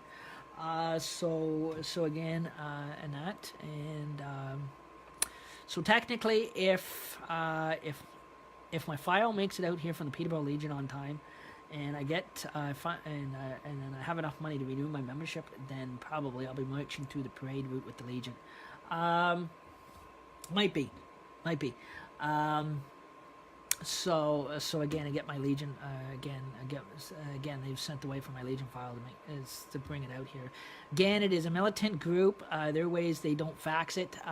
They got to get a hold of that zone commander, which I do know it is Mr. DeMelon Plumpton, considering they can be serious enough to transfer it in a briefcase instead of a lunch bag.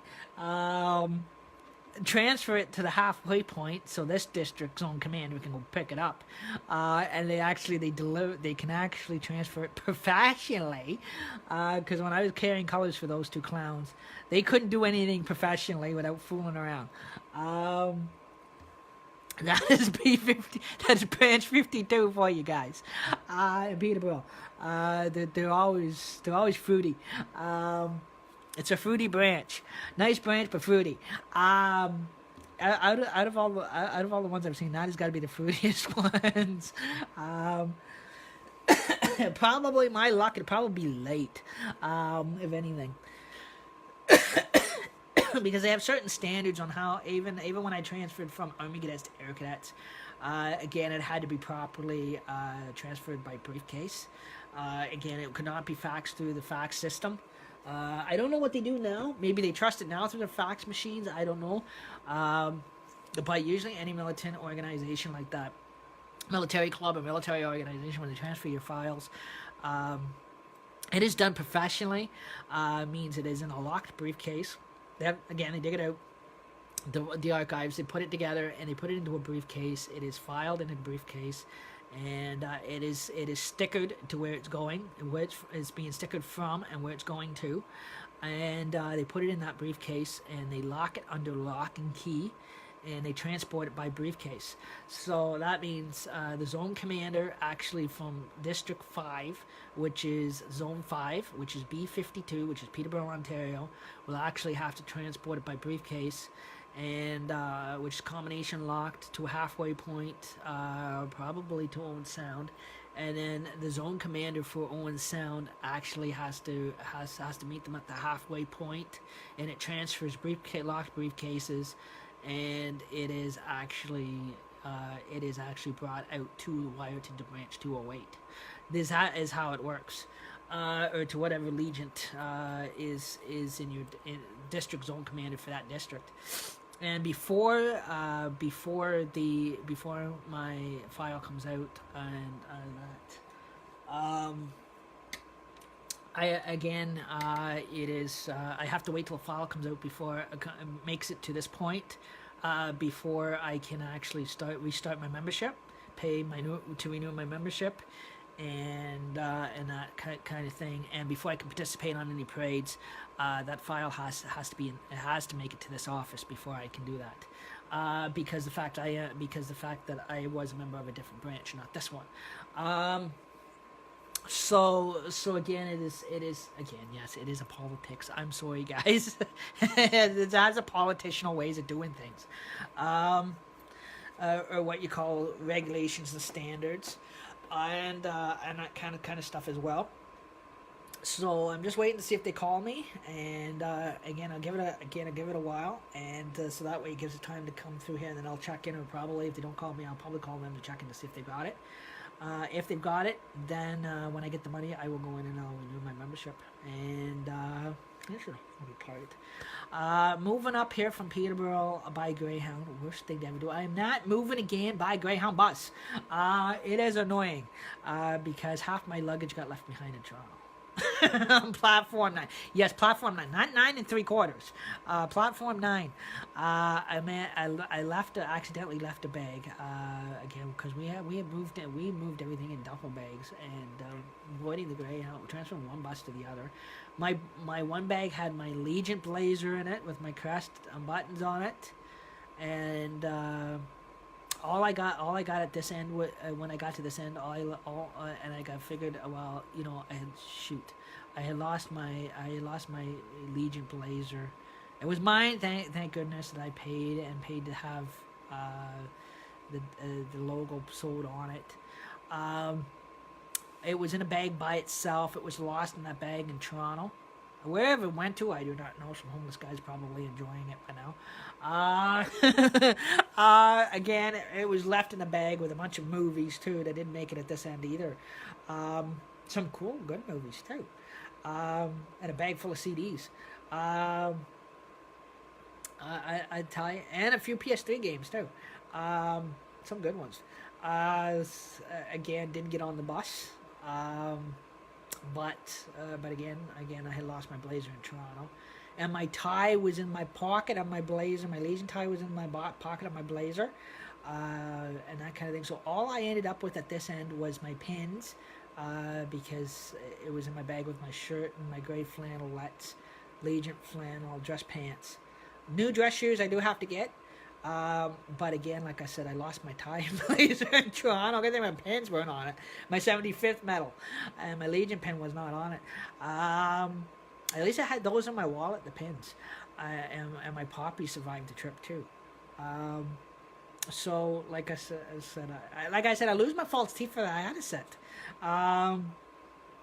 So again, but my branch 52 pin that I had on, that you wear, a little pin that you wear on your braid that says 52, I lost it as well. So again, it was in my suit jacket, in a baggie, in my blazer, in my Legion blazer. Went bye with my tie. Only thing that survived the trip was my white dress shirt, my gray pants, and my beret and pins. Some of my pins anyways. My 75th anniversary medal I got, and my Air Force picture, my Air Cadet picture and Army Cadet picture, and some of the little gadgets like that survived. My Legion blazer went bye-bye a long time ago in Toronto in 2011. I left it on platform 9. I did get on the bus. So once I restart my membership here, I'm gonna have to go buy a new blazer and tie. And my gloves survived. They're kind of dirty now too. I need to go to bleaching and washing. I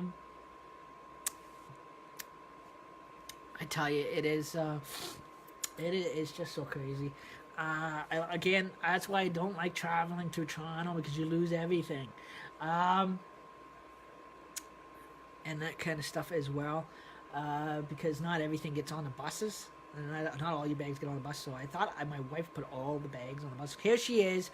We're coming through Toronto. I'm carrying everything but the kitchen sink. I'm here carrying 20 bags. She's carrying nothing, and all she's worried about is running around, waiting on the layover, running over to McDonald's, eating, and playing on the payphones, calling mommy, calling her mommy, and carrying all these freaking bags down Yonge and Dundas Street to the main terminal. Getting off the bus because the bus couldn't pull right into the main terminal, because they had to reroute because of G1 Summit. So again, we're in a hurry to get out of there. So again, we boarded the bus to Barrie, coming out here to Owen Sound. So I lost half my uniform parts to my Legion and whatnot. I was not too happy about that one. Again, it was just my blazer and tie. Only blazer I could get to fit at the time. I bought a blazer professionally from one of the suit stores, and I had a professional seamstress put the badge on and that kind of stuff. So again, my beret and my pins, my medal, my some of my poppies and my pins made it, and my white gloves and my gray pants and my white shirt. That is about it. Had made it. So like I said, it is but my Legion blazer didn't make it. It's still like I said, if some homeless dudes probably went through the bag and said, "Oh, free movies," he probably pawned the movies off for money. CDs off for money. Toronto big pawn shops. Blazer he probably kept for himself to keep him warm in the winter. So there's probably some homeless dude in Toronto walking around with a Legion blazer. If so, that's my blazer. So I mean, that went missing in 2011 because I accidentally left the bag in Toronto. So losers, keepers, losers, sweepers, finders, keepers type deal. So and that. But yeah, so like I said, those are some of my funny moments. especially when you're boarding a bus from the other end at 4 in the morning. Like, I mean, the bus we took out of Peterborough in 2011 was a 4 o'clock a.m. bus in the morning. It was only bus leaving Peterborough. It was 4 o'clock in the morning, and then we hit Toronto about 11:30, and then because an hour later we didn't get till the 12:30 bus, and that kind of thing. And a nice thing, we're riding a Greyhound bus for Amish people, having a heyday on the bus. So I mean, it is, coming out this way. It was a packed bus. I tell you, it was a very, very, very packed bus coming back out this way. And that kind of stuff as well. Coming out of Toronto, coming through Barrie, and then through up to Owen Sound and that kind of thing. I could have took Fran the other way. We could agreed to go the other way. She didn't want to. We definitely were going to change again. We were going to. She wanted to come out back this way because of her mom being close to her mom, which is understandable. But if her mom wasn't out here, and plus I have my father out here, but if they weren't out here, I would have went the other way where my cousin Tony is, down to Montreal. We would have changed provinces, which is a bitch to do.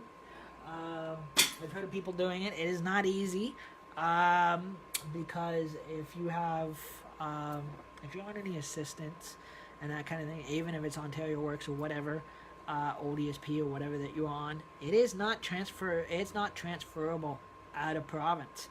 Again, it is an automatic file closure out, and you have to when you get to the other province, you actually have to reapply. Now, some provinces, it is not something that you can just apply for and sit on. You actually have to actually be job searching to get it, or you have to do a year's service of work to get it. Quebec is like that. The province of Quebec is like that. It is up to them if the French community wants to approve you or not. They can decline you 9/10 of the time. They decline you at first. It is hard to adjust to the province of Quebec. It's not like the western province like Calgary or Saskatchewan. I'm not sure what they're like for adjusting. But I know the province of Quebec, for people from Ontario, is hard for them to get into. Again, it was hard for my cousin to get in there. To get there, you actually have to have a job there, and that kind of thing. And before you can get on any assistance like welfare or anything else like that, you got to work. You have to be holding a job, and that kind of thing. You have to work for it. I mean, you have to actually go out to work for it. You and that kind of thing. It is not just given to you. You can't just sit on it like you can on Ontario. There it is. The regulations are more strict. Again, their language speaking is way different. It is French mandatory first. So first language French, and second language is optional, which is English. Means that in the province of Quebec, if they want to speak it, they do know how to speak English. With the tourists, if they wish to, they will. If they do not want to, they do not have to. That is the arrogant side of the French culture. I know my mom was a Quebecer. I was born a Quebecer before she came to Ontario. And trust me, they be arrogant people when they want to be. Frogs, a lot of Ontario people call them. So again, I do have a bit of French in me. Again, it is, you either have to be going to, when you get down there, you have to be going to school to take. The first thing is, before you get put out and hired in a job, the employers are not going to speak English, a word of English to you when you're applying. They do not have to. Again, if you're in their province, you have to know how to speak French to get anywhere. Even to communicate, you really have to be bilingual of any language any culture language that it is a big working employment status or in the province of Quebec. You do have to be bilingual. You have to be able to speak more than 3 languages, at least, whatever they are. As long as you're French first, English last, which is optional. Mandatory is actually French down there. It is not like Ontario whatsoever. It's way different. It is a different community. It's a different cultures. Because Quebec, you have what you call intercultures, or what they call different background cultures. It's like Toronto. But again, Toronto, it is French is not mandatory because it's in Ontario. But when you go into Quebec, French is mandatory. English is optional if you choose to speak it. You don't have to. In the province of Quebec, now anybody that drives to get a Quebec driver's license, even to transfer from an Ontario driver's license to get a Quebec license, you have to be French speaking. You have to know how to speak French, write, print, whatever in French. You have to know French writing, everything else like that. It is very, very at a very high, strict standard. It is, or even to apply for Quebec plate, you have to know how to speak French. And the other thing, Ontarians make this mistake all the time. You cannot make a left-hand turn in the province of Quebec. You gotta go straight to the intersection. So no matter if Tim Hortons is on the left-hand side, you cannot make a left-hand turn. You cannot. Or you got a cop behind you that's gonna pull you over. It is terrible. Like I said, it is. I know because my cousin Tony's lived there for years. He's originally from Ontario, from Toronto. He's born and raised in Ontario, but he went to Concordia College down there, and he took medical, and he got into the medical field, and that's where he does a lot of his medical, and then he does camera technology for repairs for Warner Brothers Studio, for the Quebec office, and that kind of thing. It's a worldwide company, and then he's also a brain neurologist, part-time DJ. Sometimes he's always hanging around. He does gigs down at the Old Forum Square, down in Mount Royal, Quebec, and he lives down by the Mount. He lives downtown by the Mount, actually. He lives on one of the one of the main streets down there. He's got a nice house down there too. So again, it is visiting there is nice, but living there is totally different to live there. It is hard for anybody from Ontario to live there to adjust. Even before my aunt, his mother in Toronto, passed away, she even said the same thing to me. She said, because once I moved out on my own before I met friend, I was heading that direction, and she said it is way different from Ontario. It is a harder lifestyle to live.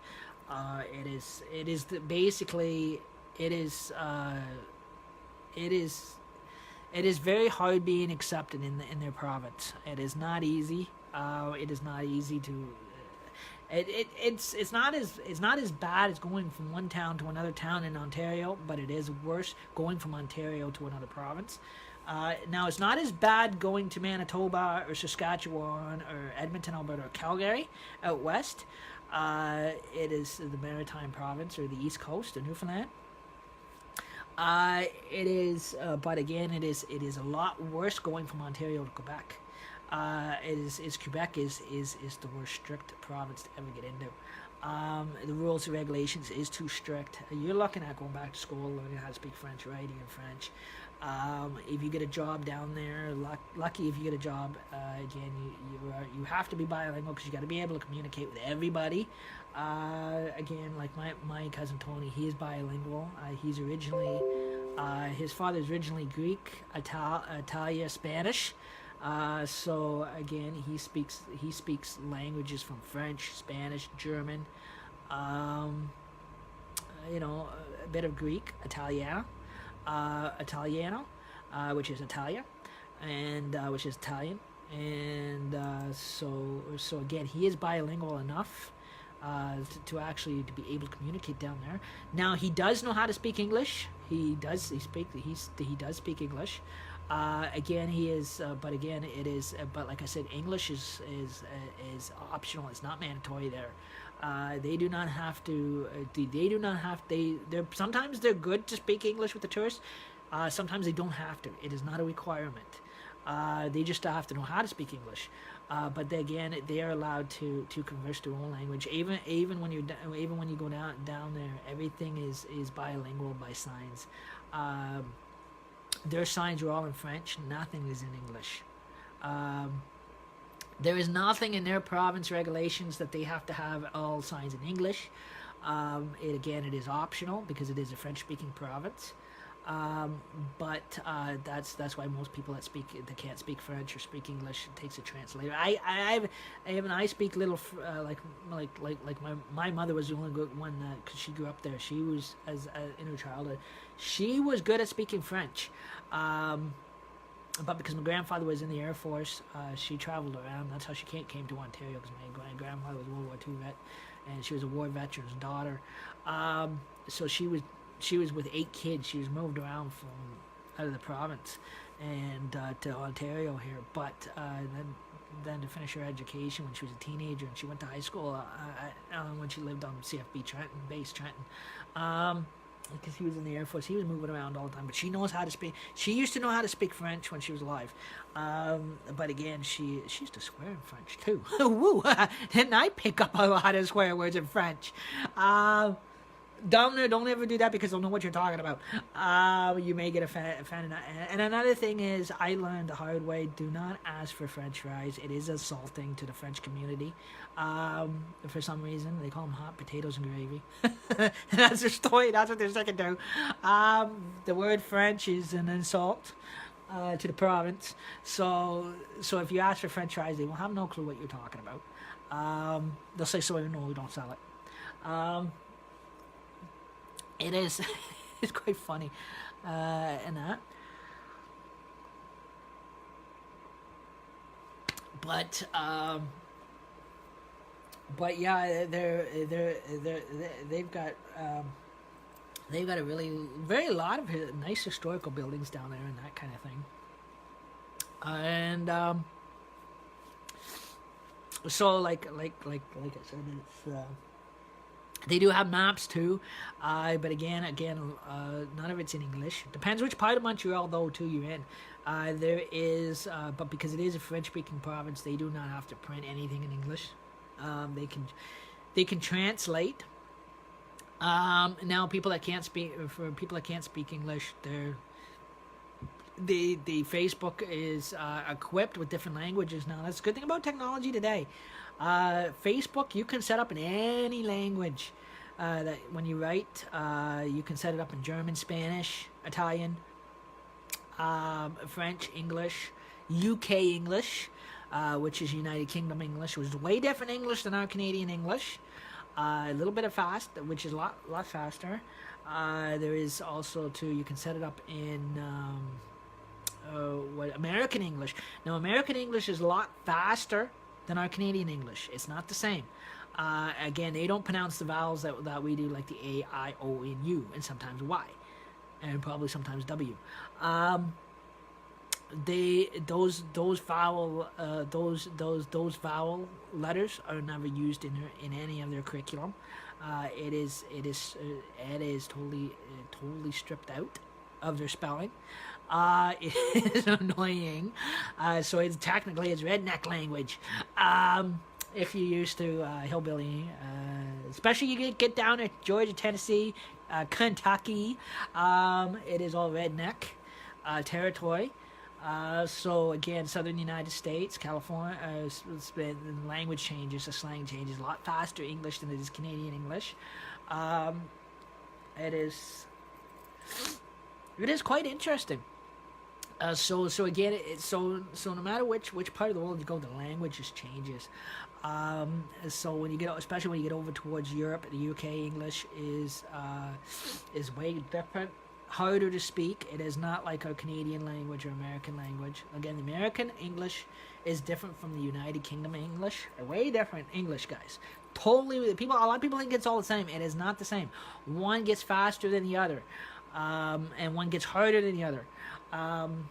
So again, the American English is harder and faster to learn or to speak, and the vocabulary, which carries an accent. So does United Kingdom English. It is all different. It is not actually carries. They both carry an accent, but they're not easy to harder and to speak. So again, different parts of the world that you'll know where the language changes. And that kind of stuff as well.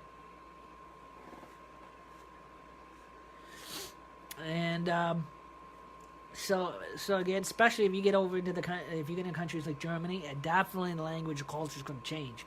Um,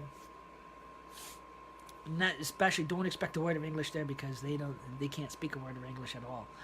You're talking Chinese. They have no clue what you're talking about. Um, so again, it is, so again, it all depends where you go in the world. Again, different parts of the world has got different. Their English speaking or the vowels are totally different. Our vocabulary is totally different, and some carries a bigger accent and that kind of thing as well. Um, so, like I said, that I got wax in my ears. Put some Coca-Cola in it, clean it out, and not so. But knowing God, it didn't go that route,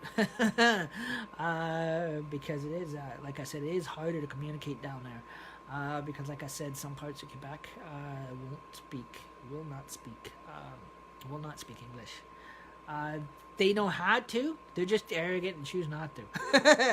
An average Quebecer or French-speaking person in that province, they are not going to speak English.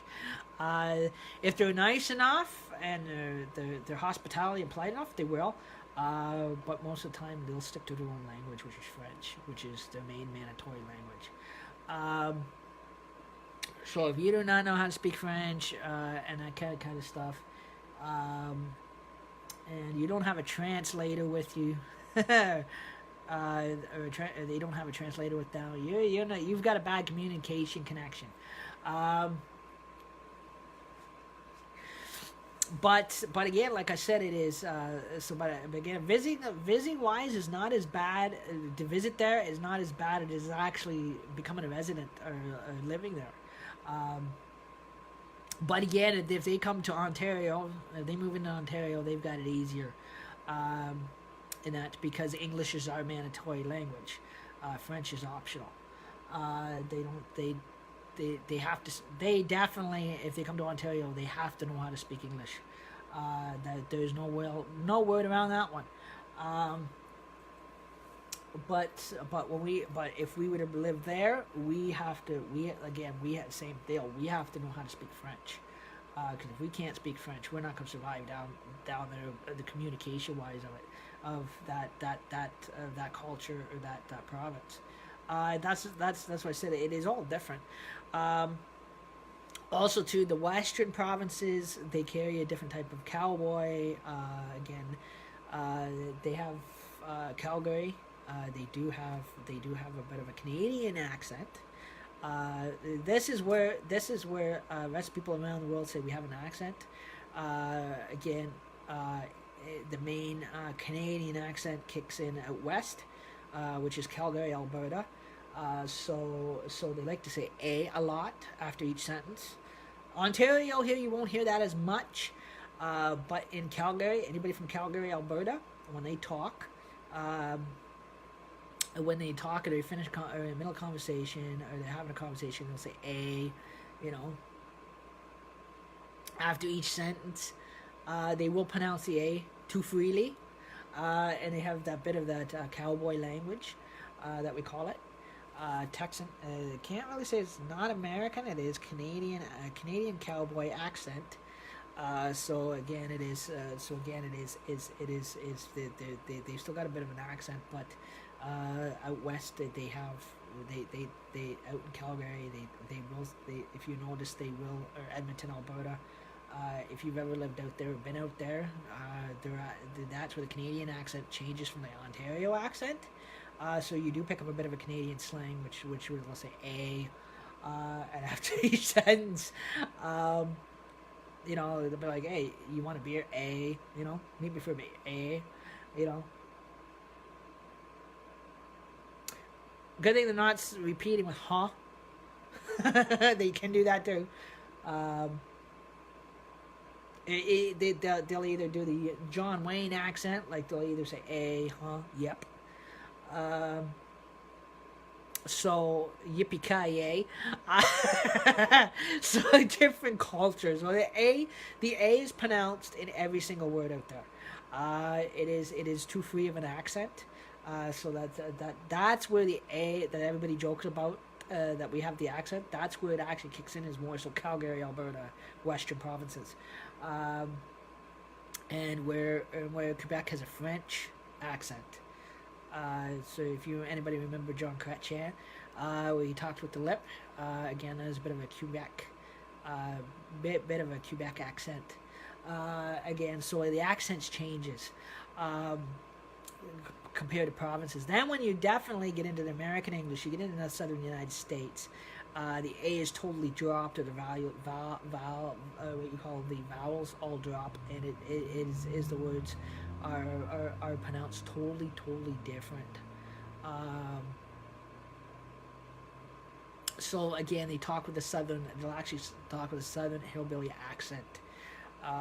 Again, like in Texas, they'll say "bye y'all." They have the thick, like I did with Pringles Pete, like that kind of a bit of a southern, heavy southern accent, American accent behind them.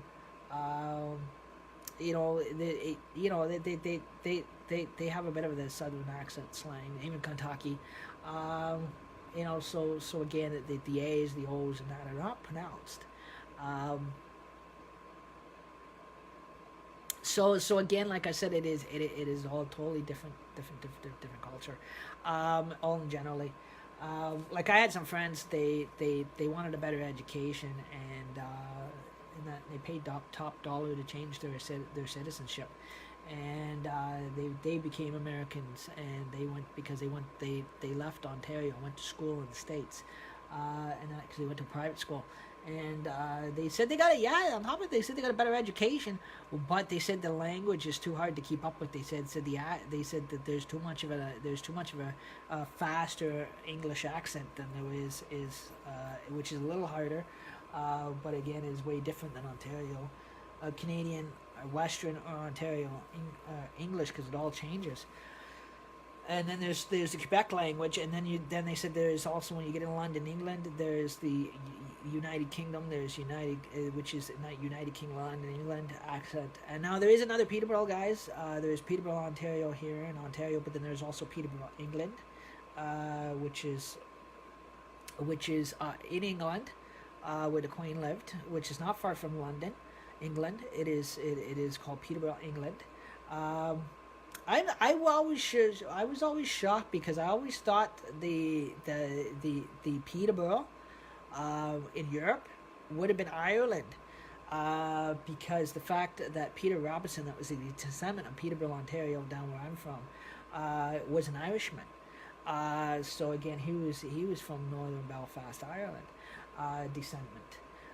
But again, it ends up that the name Peterborough is more actually in the UK.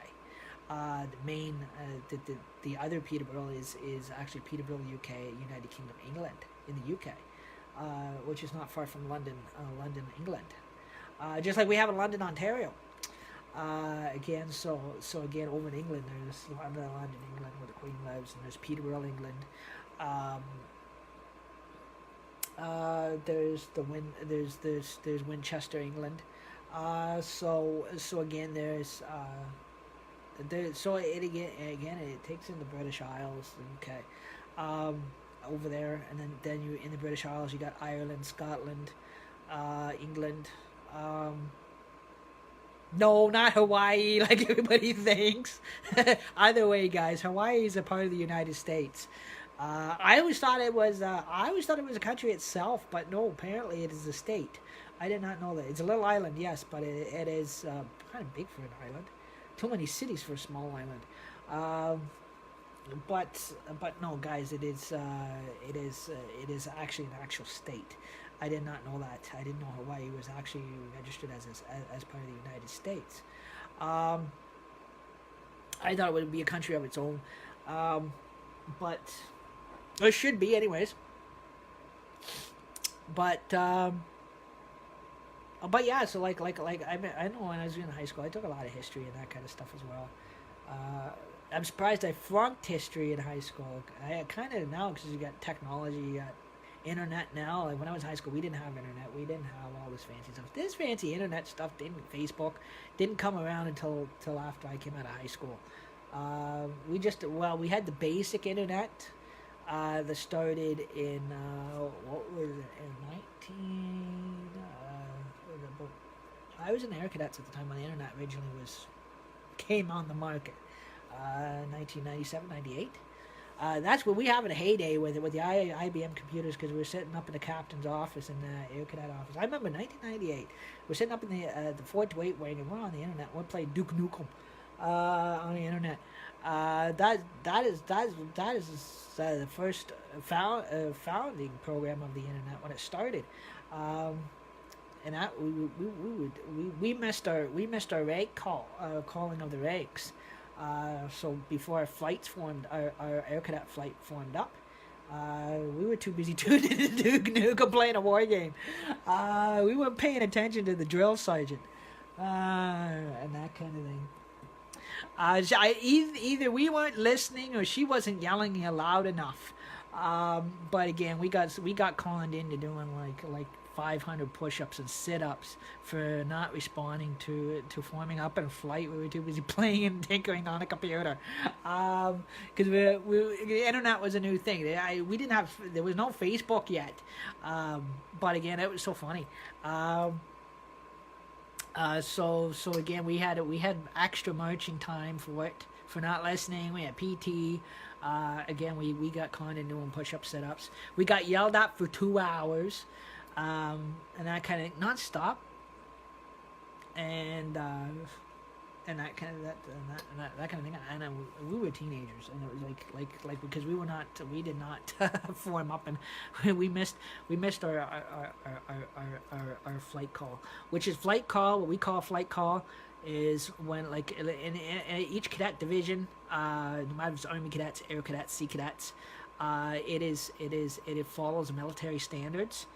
Even as a youth development program, it is giving you a taste, and basically they're teaching you the stuff that they actually train their own men in the military.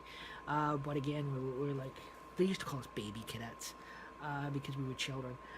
And like I said, it is not when you're in cadets and not as teenagers, it's no longer your parents yelling at you. You got kids your own age yelling at you, which is a scary thought. And again, there's no favoritism, nothing. Nobody gets favoritized for anything. One person gets in trouble, the whole flight gets in trouble, or the whole platoon gets in trouble. So if one person gets punished, everybody's getting punished for something you did. So if you did something stupid, it is you're not the only one that gets yelled at. The whole entire corps gets yelled at. And then obviously your other fellow cadets are going to get pissed off at you afterwards and get even with you more. So because you got them in trouble. That's what I said. It was a wonderful time. I look back at that my time in it as a kid. But again, I went through the Peterborough, and like in Sea Cadets, they have they form up as crews, like you would a ship crew, like boarding a ship crew or submarine crews and that kind of stuff. Sea Cadets is more into water navigation. Again, they do the marching drills, everything else like that. Same with the whole entire cadet program. They do the marching and that kind of thing, the bush trainings, everything. But again, Sea Cadets trains you for sea missions. So if you're to go into the Navy and that kind of thing, it opens doors to the Navy, Royal Canadian Navy. Air Cadets opens doors to space aviation if you want to go through for an astronaut, anything to do with NASA or Air Force. So again, fighter jet pilots, whatever. That they could train you for, and ground control, groundhogs they used to call them, is what I started out as, is Army Cadets. So Army Cadets is more guys besides Air Cadets and Sea Cadets. Army Cadets is the roughest. I always found that in 1993 when I joined Army Cadets, it was 2672 Hastings, Prince Edward Regiment Army Cadets. They're the ones with they got the pipe band. They're the roughest and loudest and most disciplinedest corps ever. They all are. They do have their amount of yelling and discipline, with the cadets and that kind of stuff. But the Army cadets is the worst for taking in discipline, especially when you're on baseboard. I tell you, it is when you're doing PT or you're doing, physical training. You're doing sit-ups. Like I said, you're doing early morning runs before breakfast. Before you go to the mess hall and that kind of thing, marching drills. And again, they can get you up at any hour of the day, any hour in the morning. So again, they're training you on what it would be like if you were in the actual made it into the actual armed forces, or what it would be like, what you're getting into, what type of training you're getting into. Now the adults, yes, the kids alone are very harsh and hard, but with the cadets. But the actual militia is way harder. Same with the adults, the air cadets. The teenagers, yes, it is getting to that standards too as well. Even when I was in Army cadets, you even walk through the Armory's doors. Once you walk in the Armory's doors, all you hear is nothing but yelling. All you hear is the sergeants yelling. The first thing you step in the door, even if you're late, you're yelled at. And you owe them 564 push-ups. Sometimes it's on one arm knuckle, or you're doing what we call jumping jack burpees or whatever, or you have to run laps, whatever. It is all based on self discipline.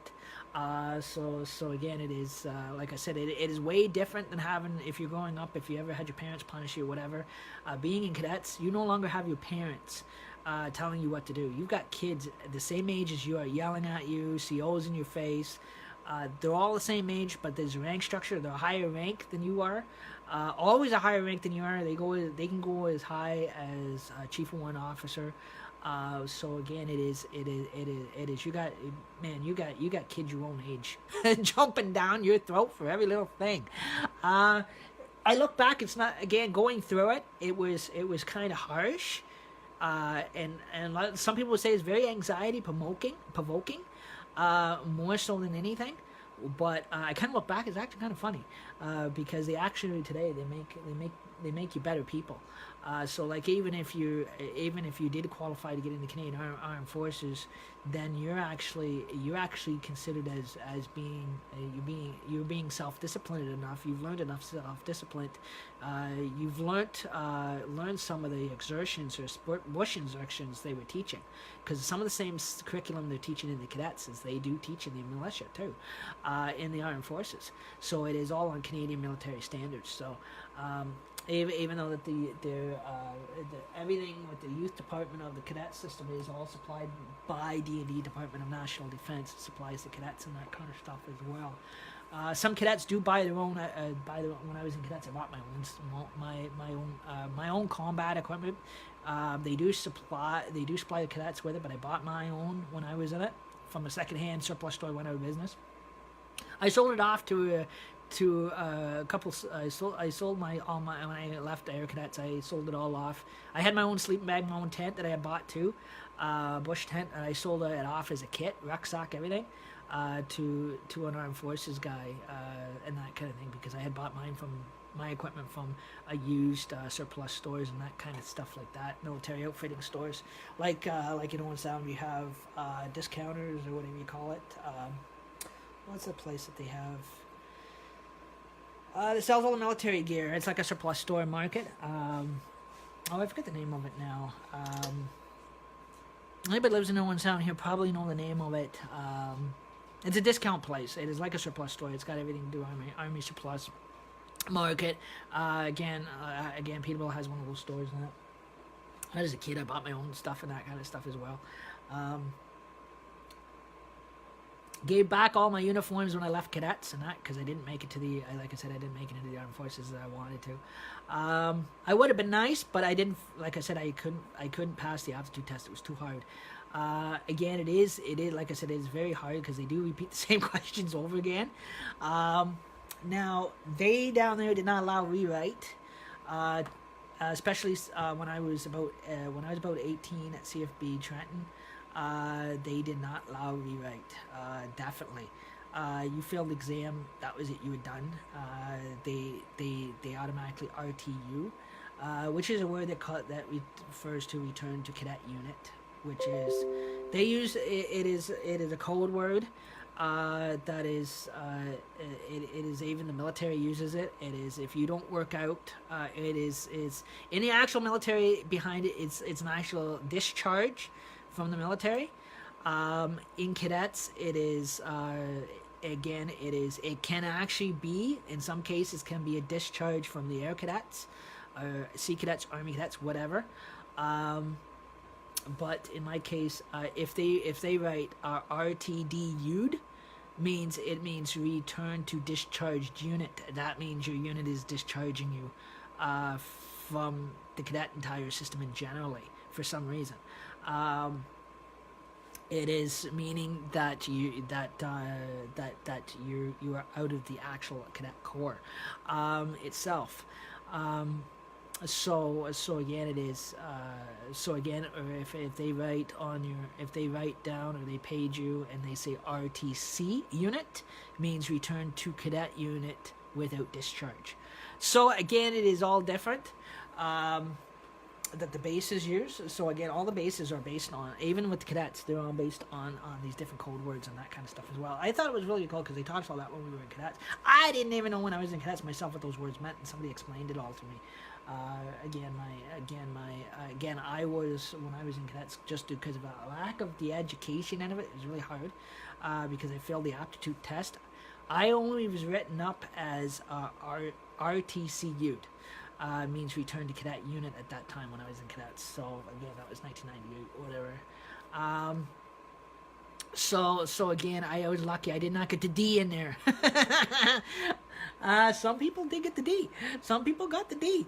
All depends on because it all depends on how well you did on the aptitude test to get into the actual Air Force for acceptance or trying for acceptance. I mean, it's like running for Canadian Idol. You know, it is one of those things that they look at what you call if you're ready and you're alert enough to follow instructions more or less than anything. So again, and so the education, you have to have 100% on your test to actually be accepted. On top of the physical, you have to actually have that 100% to get in. It is not easy.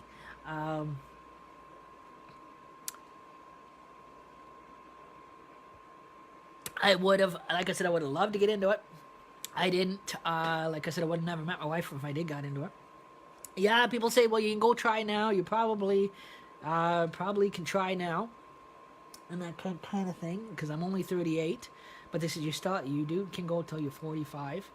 But I said no. I'm not gonna try it because I said I've got a wife right now. Right now I am detained with a wife and a cat, and I would not do that to her. She'd have too much of a nervous breakdown if I did that. Unless as long as nobody's drafting, you know, that's what I said. If Canada ever drafted, now that is different. Then that is, if I was to be drafted because Canada started drafting, became like the United States started drafting, then yes, my file's going to be pulled and woohoo, I'd have to go. So, I mean, it is, so again, that would be actually, definitely would be RTU'd, RTU'd S, return to unit service. But but at least, like I said, as long as they all still, as Canada sits with no draft, again, it is all on volunteer. Again, it is, it is same with the missions and that, or they choose to volunteer to go. And that, like I said, I could never ever do that to my wife and that kind of thing because she'd have too much of a bad nervous breakdown, and she'd probably go into a very what you call mental stage. She'd have too much of a bad breakdown. So I have that respect. To now I'm married. Now, if I was not a married man, then yes, and I was living out here singly, I didn't know if I came back out here on my own, and I didn't know my wife, then yes, I would probably consider, at my age, but no, it is right now. It is as long as it doesn't involve a drafting. then no, I'm not going to. I'm not going to do that tour. Even though it is a good cause, yes, it is. It is. Like I said, it is. Like I said, it is a good cause to serve your country and your community. But also in the long run, it is. It is too much of a heartbreaker on the wife, especially if some of these guys that have wives and children. Um, it is actually putting, yeah, in a way they have an understanding, but in the long run, it is just something the wives hate to accept. Because you could go off tomorrow to war anywhere, in any country, and especially being married, you got to lug a package with you, and sometimes whatever base you go to, you got to lug your wife and kids with you. And it's hard on them, and or knowing that that there's a chance you can never return home, or you do, but in a different way. But yeah, there is a good cause to it. It is. We're grateful that the guys volunteered to do that. But like I said, for years, Canada has always it's always chosen to volunteer to go. And I don't think we've ever, according to history, ever drafted. We might have at one point, maybe World War One, World War Two. I don't recall my grandfather ever saying there ever being a draft, ever in Canada, or before even Canada became a country. But the Americans for years have got what you call a drafting problem. They draft you like it or not. So like I said, if I was an American citizen, I don't think I would be living too long and being a young age or being married, because I'd have to go no matter what. Coming from a cadet training background or whatever, I would definitely be pulled in and drafted. Now, Canada, I'm not saying could get to that point. Again, it could. There is signs showing that we could get to that generation where that they're going to overlift the education end of it, because they're going to be strapped for soldiers to go overseas. So again, there could come a time where anybody who's been involved in cadets or whatever, if they're still young enough, could be drafted. Young and healthy enough, could be drafted. I'm not putting any ideas in the government's head. Again, it is, but with the way things are going on in the media, it is a possibility. They're saying it could be a possibility in the next decade, or the next couple of years even. If you like, by the way everything's going today in the media and that, what you see on the news and everything else like that, I'm so glad now they won't put a satellite dish in here. I see enough of it on Facebook. That's what I said. I see enough of it all over Facebook, the news reports, all the media's coming through Facebook. I don't think I could handle seeing it through satellite. Even as much as I love to have satellite, they won't install it here, like I said.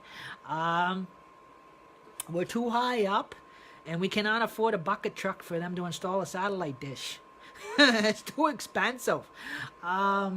Because the truck is a private service. I did not know that. I thought it was part of Bell Canada itself. No, it is. People that run the bucket truck are a private service. It is not a part of Bell at all. So again, and for them to bring the truck here, for the technician guy to jump in it to put the dish in, they want $700, about $500 to $700 in cash up front. They won't bill it. They won't make billing arrangements for it. They want the cash up front, or they're not going to do it. Other than that, they're money hungry. But that's just the way they work. So like I said, we can't afford that. So we said, because we can't afford the bucket truck, we just said we're not going to go with satellite, because even if it was Shaw Direct or Bell, they can't do it. They said we're too much. They said we're too high up, and we're too far back in hangover. I don't mean a person being hungover from being drunk the night before. I'm talking about a total hangover on the main street here on Burford, because our apartment sits way back. We're on the third floor. and we got a high enough apartment that our front living room hangs over across from Pacific Inn or Burford Side Street. So where they'd have to put the dish, and then they'd have to close off the road for the bucket truck, which is another issue. Which is probably they're gonna probably be they're probably gonna want more money for the closure off the road. For the construction truck to put the satellite dish up, and that's what it says. I'm just sharing a little bit of experience that I had in cadets and that kind of stuff. Satellite dish had nothing to do with that. I kind of explain. It's kind of what type of building we're living in here. But yeah, so again, like I said, if Canada ever got to that point, technically, like my wife said, you are screwed, big time. You like it or not. If you're young and healthy enough, again, because the fact that like I said, I've got my grandfather himself was a World War I and II veteran. He was Air Force and KVA veteran. Again, he was also, for years, he was head of the Freemasons. He was involved in a lot of stuff, and plus, with me being involved when I was a kid, being profiled and filed with Army and Air Cadets of Peterborough. Again, I've experienced some military training or skills, not Canadian Force level, but at youth development level. So again, and so I know how the armed forces bases operate, and all that kind of stuff, and we were taught all that in cadets. And just because of that background, the scouting and the cadet background alone, if Canada ever drafted, it got to a point they drafted, yes, I'd have to go. I wouldn't have a choice because they would hunt me down. Like I said, and also my time in 2000, 2001 being a member of the Orange Lodge too. That is now that just a different story. They wanted us at when I was about 22. I almost got sent over to Dublin, Ireland, to take the take the master seat of the Grand Master Chair of the King William Prince of Orange of the House of Orange, Ireland, in Dublin, Belfast, Ireland. I said no, I wouldn't do it. Not with it's not like here. Again, it's getting better, but it's not like as here. And then that year, at times it was getting very bad. Again, with the way things were going over there between the Protestants and Catholics, I was over there once with my dad's with my grandfather at one time. And when I was about 2 or 3, I was pulled under a truck, and actually a nun pulled me under a truck. But to protect me and that kind of thing. But again, my grandfather survived it. So survived the march. But and then I was brought back home and to my mommy at the time. So he didn't think it was going to be that bad, but he knew it was bad, but he didn't think it was going to be that bad. But yeah, so again, it was it is quite interesting. But as an adult, when I got into the adult lodge, and then they wanted to send me over there, I said no. I said no, I wouldn't. I couldn't do it. They would tease me. They said, "Well, we'll draft you." I said, "Well, good luck, because Canada don't draft you." It is. It is, and that kind of thing at that. But again, the guys were wonderful, because I was friends with the head chairman too. I got let down kind of easy, where some of the Orangemen don't get let down as easy. They don't get out of it as easy as I did. I took a leave of absence, is what I did. It was not more of a letter of resigning or recognition. It had to be because it was a letter of recognition of absence, because I went through a lot of living at home. This was when Mom was still alive. I had a lot of stress that I was under. because we had our hard times too, and I had moved out on my own to the point I could no longer afford to keep attending to the meetings. Um, so I kind of split off in my own direction, and so I had resigned what you call of letter of absences of absence and resigning of absence on requisition. That at one point I would return, but when I returned, uh, what you call abracadabra, lodge was gone, it folded. Some of the guys are still around. Again, one guy meets in his home still. But again, like he said, it's not working out. He says there's not a lot of those guys around, and he is actually too. He is actually a Freemason. At one time, he asked me if I wanted to join the Freemasons. When I was in the Orange Lodge, he asked me then. But again, it is. I mean, I was invited and asked. But at that time, it was, I wasn't married or anything, but with all the stress I was going through, I couldn't do it.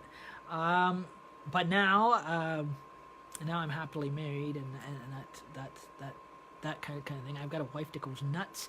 Even when I go to Tim Hortons for coffee, for a couple hours, I don't think she could handle me in any militant Canadian Armed Forces militant service being dragged around from base to base, or anything like that, or being dragged from country to country. She'd probably go nuts, because she technically wouldn't be able to, like, she's so happy now, like she wouldn't be able to own anything. She'd be living out of military rucksacks or whatever, or barracks boxes or whatever. Be living out of, living out of a duffel bag or rucksack, because the soldiers' wives always go where they go. She'd be totally 100% away from her. She technically would not ever get a chance to see her family at all. And like I said, I couldn't do that. I said that's why I said I hope Canada never ever drafts, because if they draft, then that is an issue. Going to be an issue. That's why I said over decades or history, it's always been volunteer. But the Americans, that's why I'm so glad I was not born and raised an American citizen. Because if I was an American citizen, I'd be drafted by now. I would not be sitting here, or having the luxury to be on live Facebook live stream. I'd be too busy, or be able to play, or have the luxury to play video games. I was talking to, what was it the other night? Talking to a Marine soldier that's overseas. He's a United States Marine soldier, and he's in Afghanistan right now. And he said he can't even play. He said he doesn't even know how to play video games because it's not a luxury there, because the fact of what his job dictates to do. So again, being in the United States Armed Forces, they don't get the luxury of movies or video games like we have. They have to abstain from a lot because of their job and service. So it is quite interesting. And he was saying he's been in the military for 31 years, and he said it's very bad over there, bad situation. And he said every day it gets worse and worse and worse. It's not getting any better. It is like they're going after, they're going after one enemy after another. It is crazy. He said going over there, and that kind of stuff.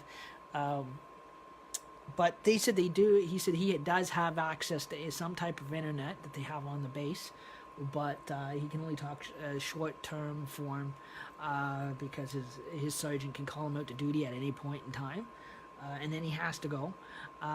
But again, he was a really, really, really nice guy to talk to, and that kind of thing. He's a little younger. I think he said 31. I think so. Technically, I think he's a little younger than me. Really, really, really nice guy. But yeah, so like I said, it's like if I had got accepted at the Peterborough Armories with the Armed Forces, I would have been over there today. But no, it is. Some part of me is glad I failed the aptitude test. but like I said, it is like I passed the physical, but I didn't pass those 2 questions again because I couldn't do the math end of it. It was getting too hard, and especially when I was going through space aviation as a pilot, astronaut pilot at Trenton, to go into NASA to go space stations. I failed that test too. So, like I said, I was 18. I was 18. I was young, and I was bad. I was failing everything. I should have known. Honestly, I should have known. It should have came common sense to me. Because all the training, the answers being given away at the same time. But I didn't think that the answers were actually being given away during my training. I didn't see through those lines. If I had seen through the lines on that one, I would have got that test 100%, and I would have been in. I would have been accepted. I would probably be jumping from space station to space station and going to like places like Mars, and with these top scientists going to space or going to war, one of the two. If it wasn't space, being an Air Force fighter jet pilot, I sucked at parachuting. Totally. I think too. What failed me was at that time was lack of confidence trying to jump out of a plane at 1,400 feet in the air. Again, it is.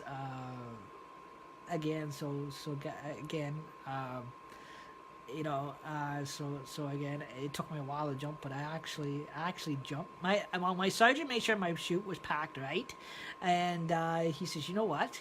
He says, no chicken shits allowed on this plane allowed. He said, you're jumping now. I said, not jumping. And he says, nope. He said, guess what? He says, no, you don't have to jump.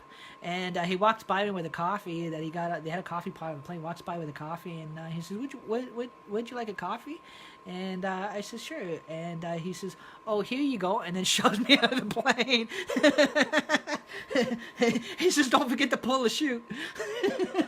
So I get halfway to the ozone layer, and then I pull the chute. Holy crap, and I just shitting my pants halfway down. Sorry to put it that way. I'm like, I said, you know what? I said, yeah. I said, I'm one of these days, I can be even with you on that one. I said, shoving me when I'm not looking. So he kind of a bit in a way broke me of height phobia-ism. But again, they always make sure that the chutes they're pretty good because they make sure the chutes are packed properly, and that kind of thing. And they're certified trainers, so they can get away with that kind of stuff because they're certified trainers.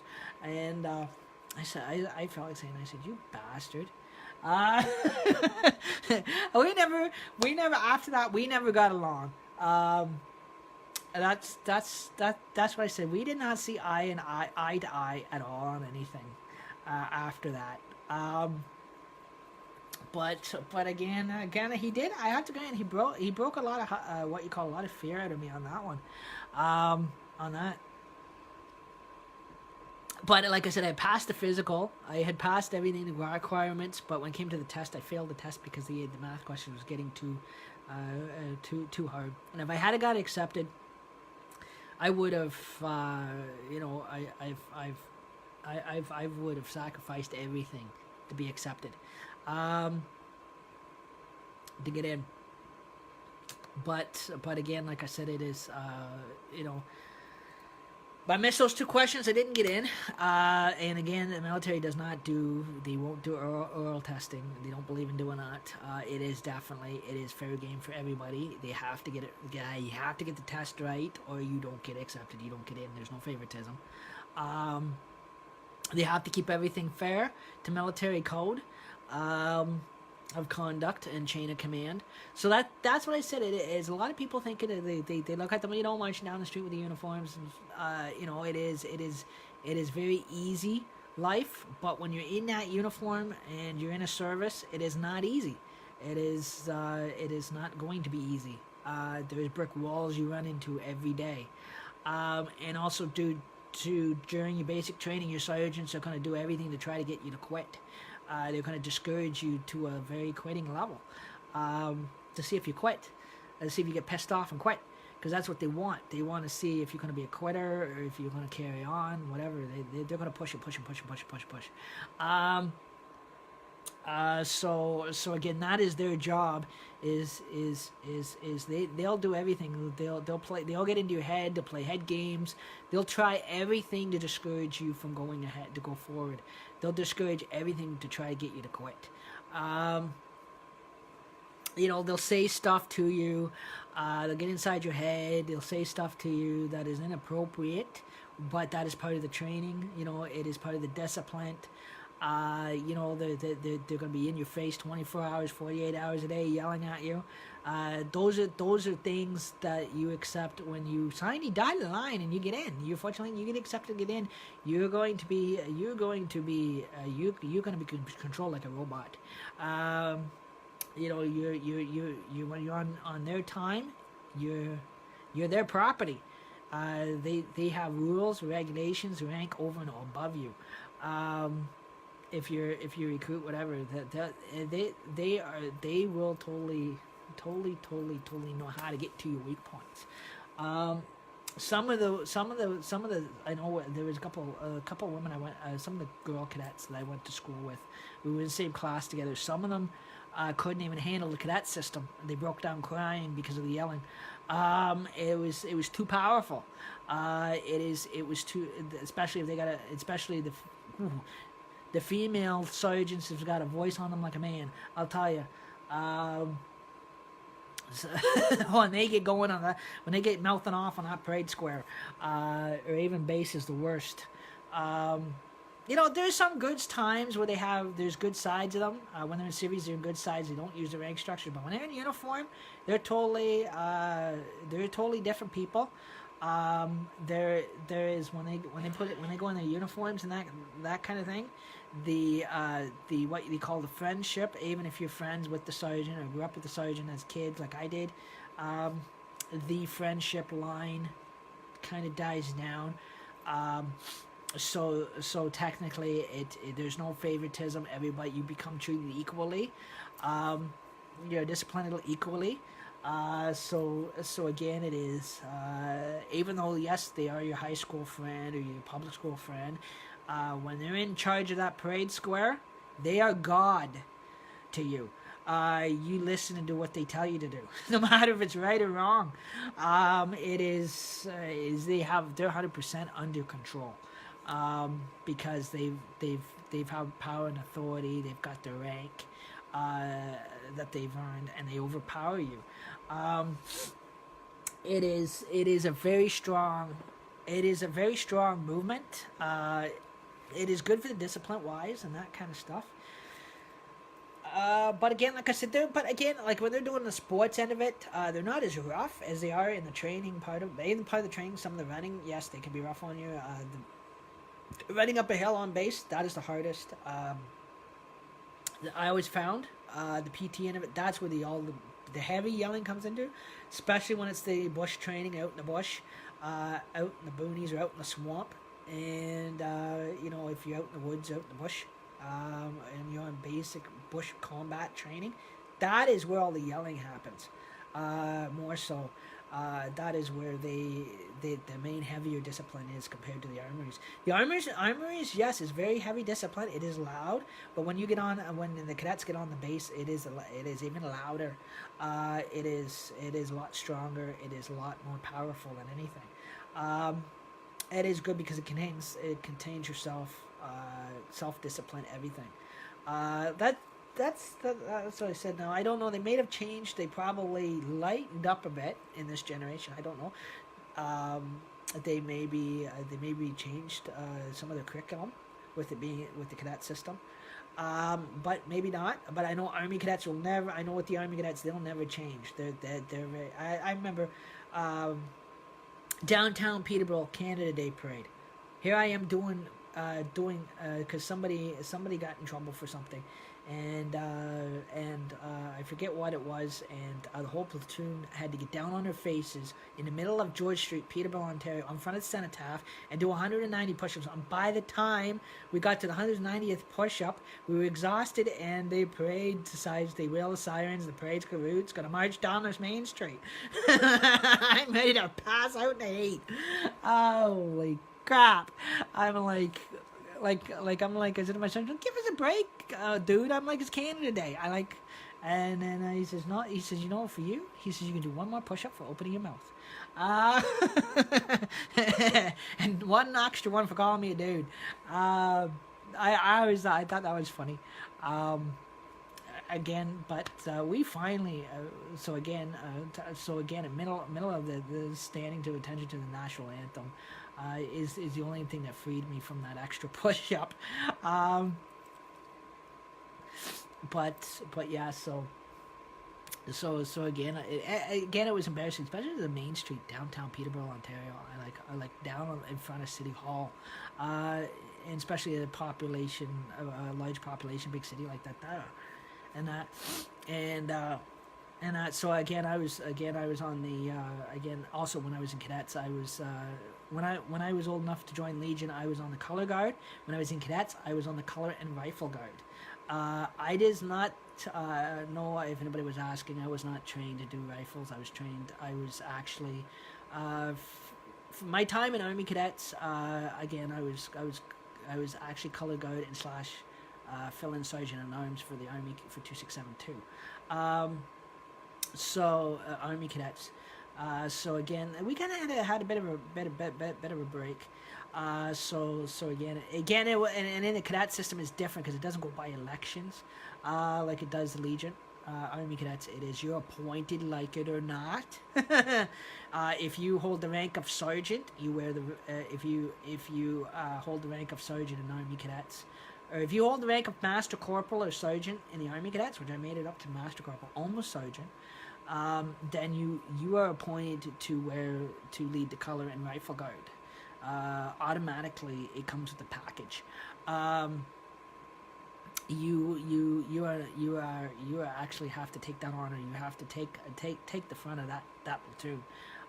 You have to march that color guard and rifle guard down the main parade street, no matter what parade it is. Remembrance Day, Canada Day, Scotch Drumhead.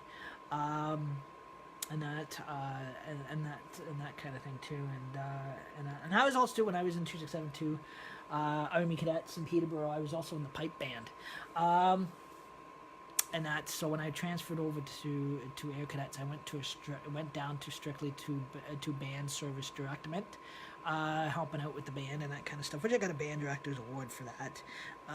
I did play a couple instruments. Again, I played the glockenspiel. And that kind of thing, and so again, like I said, it was not bad. And then also too, I was again Air Cadets, I was color guard, and then when I came out of cadets, when I came old enough, I joined the Peterborough Legion. I was on the color guard for 5 years before I met Fran. We went all over the place. We went to Trenton, we went to Cohill. CNE in Toronto, Warriors Day Parade, where they march to the fairgrounds and that kind of stuff as well. That was a long parade. And that's where.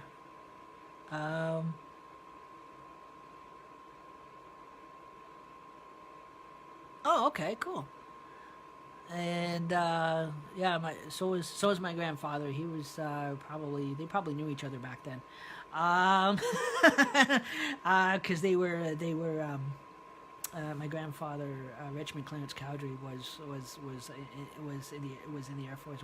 He was World War II KVA veteran too, as well. So again, that's so again, like I said, that is so again, there's a little bit of a history to my family, and so again, my mom's mother. Was from Aberdeen, Scotland. She was very tradable with clans. In Aberdeen, she was Gordon of Huntley clan and the Fowler clan because she was a Fowler before she became a Cowdery. and that. So again, like I said, so that's my on my mother's side was so again the Gordon Huntley clan, and the Fowler clan, which is like a red black plaid, checkered, straight just red plaid, checkered plaid, almost close to the Mary Queen of Scots, almost. Um, Clan for Towton, and then there was also her clan also had the Gordon Huntley. Was related to the Gordon Huntley clan, which is the green and black and yellow striped Towton. Um, so again, and when I was in Army Cadets, in the pipe band, the 2672 Hastings and Percentarid Regiment, Army Cadet Corps, kilts are Black Watch, which is military black watch that they wear. So that everybody calls Angels from Hell. Any of you, some of you old veterans would probably know that poem. A friend of my mom's knew it quite well. But the Black Watch was known to be an angel clan, back in the war days. Again, her friend was always telling me and that kind of thing. Was always known to be the angels from hell. Ladies and angels from hell, they used to call them. Because they were more of a what you call a more secured clan than a lot of the others. And they were very strict military clans. So again, again during the war days, they were the actual Black Watch was a more powerful clan in the war than in any war that relates right back to the time of the early royals, which was one of the first military clans. And that my mom's friend told me that. I didn't even know that. But goes back to the early days of goes back to the early days of King James, and way back to the early days of King William, Prince of Orange. Relates to the actual early royals. Is how far back the Black Watch clan goes. Has a history that war history goes way back farther. A lot of people don't know that. Unless you actually get into if you study it or whatever in the history books or whatever, it goes way back, and they were also labeled as I guess as back those days. Like my grandfather used to tell me the Black Watch was always known to be the ladies from hell, angels from hell. Nobody messed with the Black Watch because they were the Black Watch and the Mary Queen of Scots were the two main clans that was close. Even today, is still closer to the Queen of England. Into the royal palace. So, like I said, it is they're the main gate royalty guards. Same with the Royal Dragons, the Royal Dragon clan, Royal Dragon Guards clan in London, England. Which is those three clans were your very powerful military clans. That also relates back to the Scotch Rite and the Knights Templar of the Freemasons, also too. So it goes back for centuries and decades, and that. So again, it is. If you ever into reading up the histories on the Black Watch clan, the Scotch Towton clan, and anybody that was involved in the Black, back those early days, and family ancestries or grandfathers that might have been part of the Black Watch. That is the Black Watch, Mary Queen of Scots, and Royal Guard Dragons. That is a very higher secured service to the Queen and to the Palace to London, England. Even though it was they were both founded out of Scotland. Back in the early war days, and then goes back to the goes back to the early Scotch Rites of the Knights Templars of the Freemasons. So again, it is a very powerful. Those three Towtons have a very powerful history of those clans. It goes way back to the war days. Probably almost before the time of Christ, or a little after that, I think.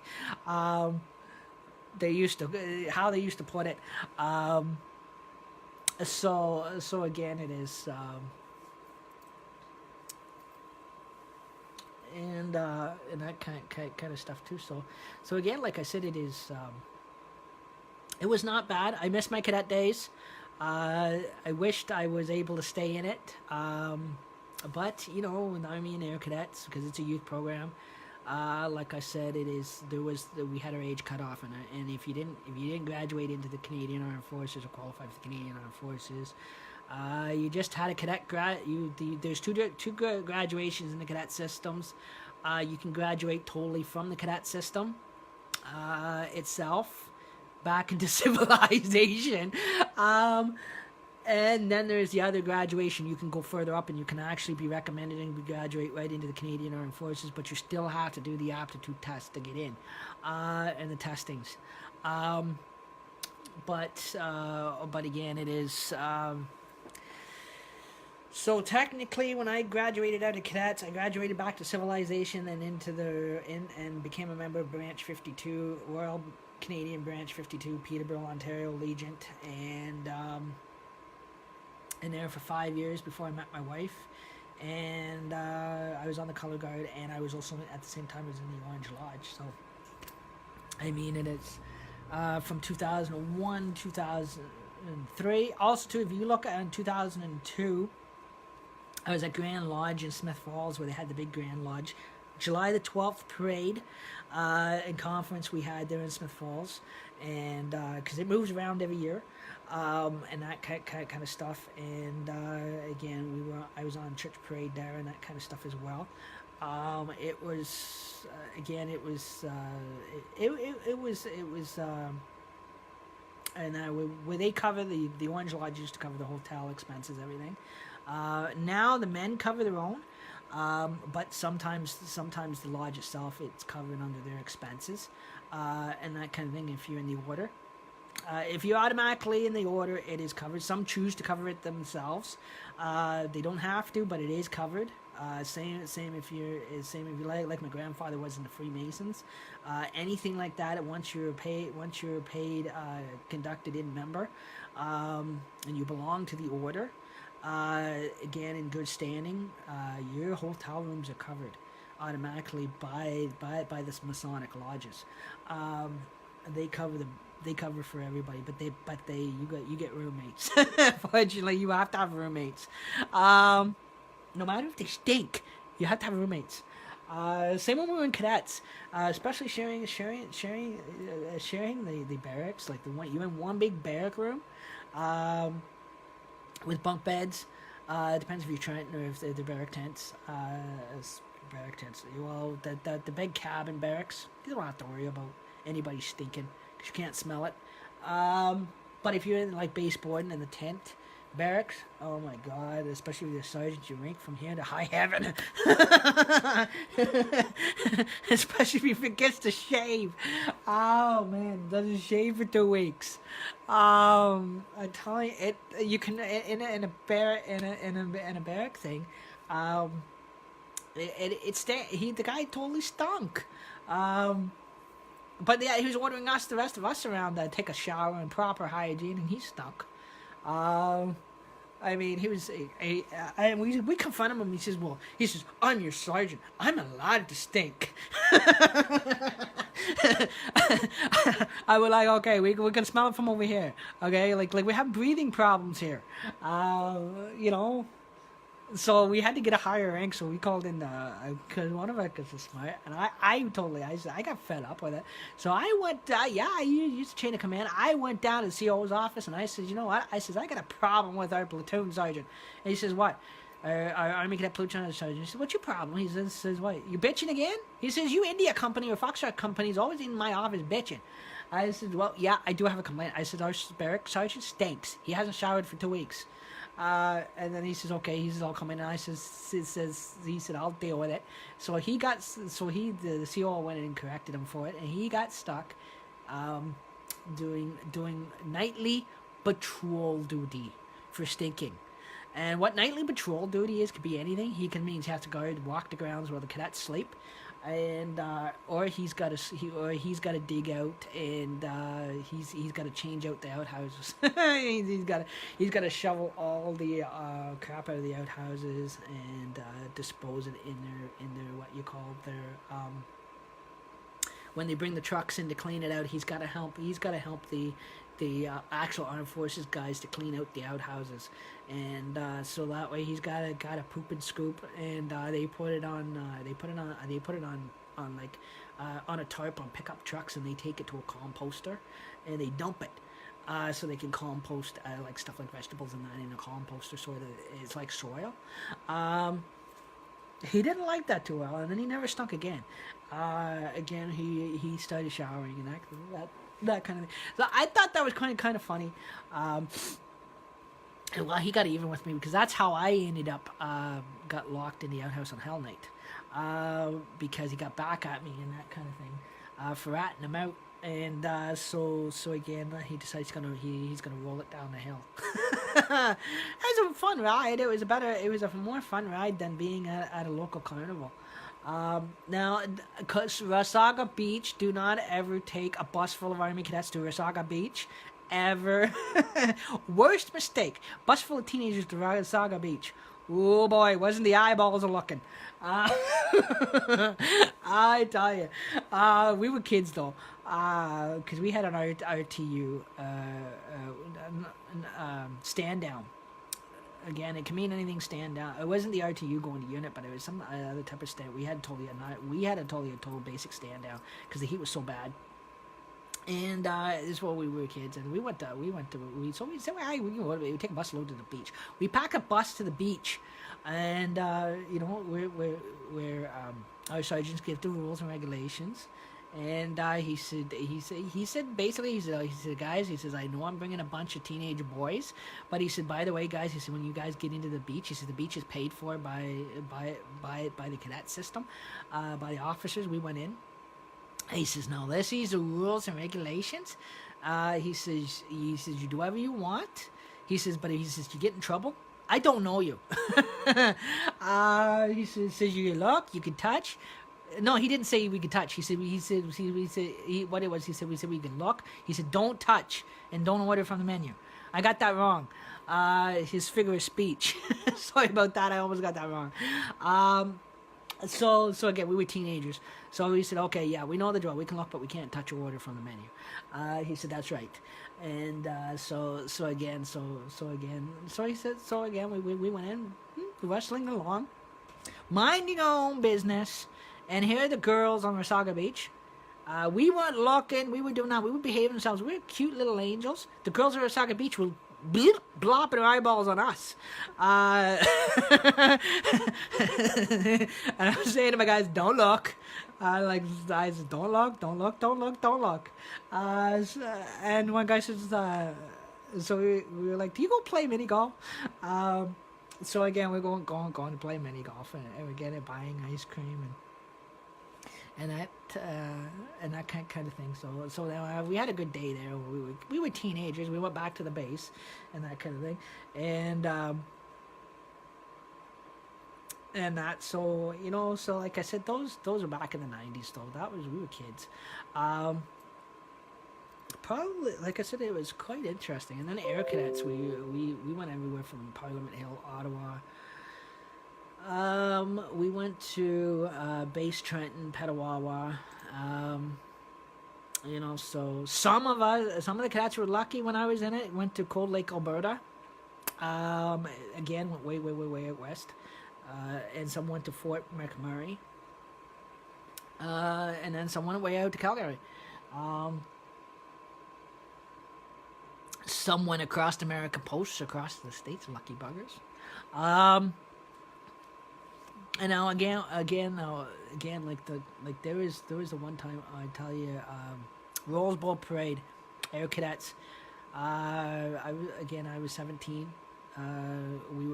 We had a gig there, and they flew us from CFB Trenton as a group. Again, we went to Los Angeles, California. We went down the main boulevard, just World Bowls Parade, New Year's Day Parade.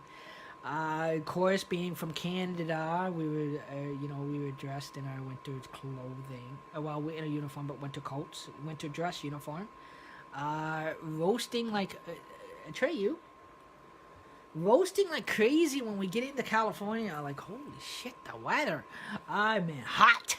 Tell you about it. Here we are. We're marching down Sunset Boulevard in our winter dress uniforms, our parkas we called it. And the guy says, "Okay, he's a summer dress." And we're like I said to our sergeant, "Excuse me." I said, "Summer dress? Are you forgetting we're from Ontario, Canada? We're used to ice and snow. It'd be kind of cold." And he says, "Well, you're not in Ontario. You're not in Canada anymore." He says, "You're in the U.S. You're in the southern United Hemisphere, the United States, Los Angeles, California, Sunset Boulevard." And he said, "It's like almost 150 degrees out here." He says, "You guys are gonna roast and passed out." So he says, "No tunics. Leave your tunics on the bus." So here we go, changing over to summer dress. Down the main street we go. In the parade. Talk about a long parade. Man, but by the time we got to the end of the parade, before we came back, and that was during our base training at Trenton. Before we flew back, it was like, man, wasn't the ice water tasty good? By the end, we got to that end of the parade down there and that thing before we came back and that kind of thing. And Cobourg, Cobourg, I'll tell you. No, Santa Claus parade in Cobourg. I tell you, that was the worst. We had some of our air cadets decide, wow, it's a Santa Claus parade. Make a mockery out of it, why don't you? So they line up for the free hot chocolate. Some of our cadets had the nerve to butt in front of little kids to see Santa Claus to sit on his knee. And we hit the front page of the Cobourg paper. Oh my goodness. Fellas, let the little kiddies go first. And they're. I said, we're cadets, we're too old for this. And, but yeah, it was funny because that was the year we hit the newspaper. Never forget that year. And that was the same year the Squires were it's another band, marching band, they tried to recruit us. Didn't work. It was another marching band, and they couldn't get us. The guy was taking all our good. All our good trumpet players and everything, baritone players, everything, and our drummers, and leaving us with all the crappy guys. We got to put our foot down. We said nope. They said nope. You're not touching any of us air cadet guy bands whatsoever. I said no matter how good they are. I said, you're not touching these guys. I said, you know what? I said, go off, get your own recruits. Because the Squires, you actually had to pay like $200 a year to belong to. It was a civilian marching band, not military. Cadets is military, so like I said, it is youth military. So like I said, it registered on youth military band. But the Squires dude was taking all our kids. I'm like, shoot, go away. Taking all our best players. Trying to take all our drummers anyways. Because we had a lot of good, strong drummer players. We had a lot of good baritone brass players. And that kind of stuff as well. And it was totally crazy. Yeah, I can look back. I can crack jokes about it now. Back then it wasn't too funny. When it happened, but I said but again, I look back on those days. Like I said, I miss my cadet days. I wish that I had been able to pass that test and actually get in and actually become a cadet CO myself. Get into training cadets and that kind of stuff, and working up at the office and actually making a career out of it and making a military career out of it. But no, it didn't happen for me. Like I would have loved to. Again, then I would have been stuck with Peterborough. Yuck. Now I'm living in Wyerton area now, and anyways. But like I said, yes, I probably be able to pass a test now. It probably got twice as harder. I don't know. I still would have been able to pass it now if I really wanted to go do it. But like I said, I'm married now. I've got a wife. I got a cat. That's kind of it requires requirements like a child. attention. Um, so again, I couldn't hurt them. Because I'd never be home. I'm never home already as it is. I'm either out for coffee or I'm out somewhere. And when the summertime comes, I'm so active. I'm either out helping out at the fair or when I was going out to Optimist, I was out Canada Day or always out of the house. I totally never ever home just to eat and sleep. Even when the Rotary Village Fair comes around, that I'm totally dedicated to. I'm full-time volunteer there. It is even when the park closes late at night, I put in all those hours, have for 4 years. Even when it comes down to the garbage cleanup at night, cleaning up the garbage, cleaning up the fairgrounds, taking the garbage to behind the bingo tent. Because the carnies don't do it anymore. Carnies will not do the garbage anymore. They're too late, getting lazy. Those are carnies for you. Half the carnies that come here, guys, that used to be with Conklin, I do know some of these guys are working for the Magical Midway, because a lot of these guys some of them are from Peterborough area. Some of these guys were in cadets with me. So again, in my time in it, a lot of the guys do recognize me. When they come out for the fair and that kind of stuff. Now they travel Magical Midway, and a lot of them they got hooked into it when they were working for Conklin Midway. World world famous super show, whatever they call themselves now. Conklin Midway. The one with the clown faces on it. And but yeah, so like I said, like I said, that was again, like I said, like also too when I was in cadets too, we used to do help out with the Legion Poppy campaign as well. That was when we had to stand outside in the cold in front of the shopping mall or the liquor store. We were too young at the time when we were in cadets to be in the liquor store.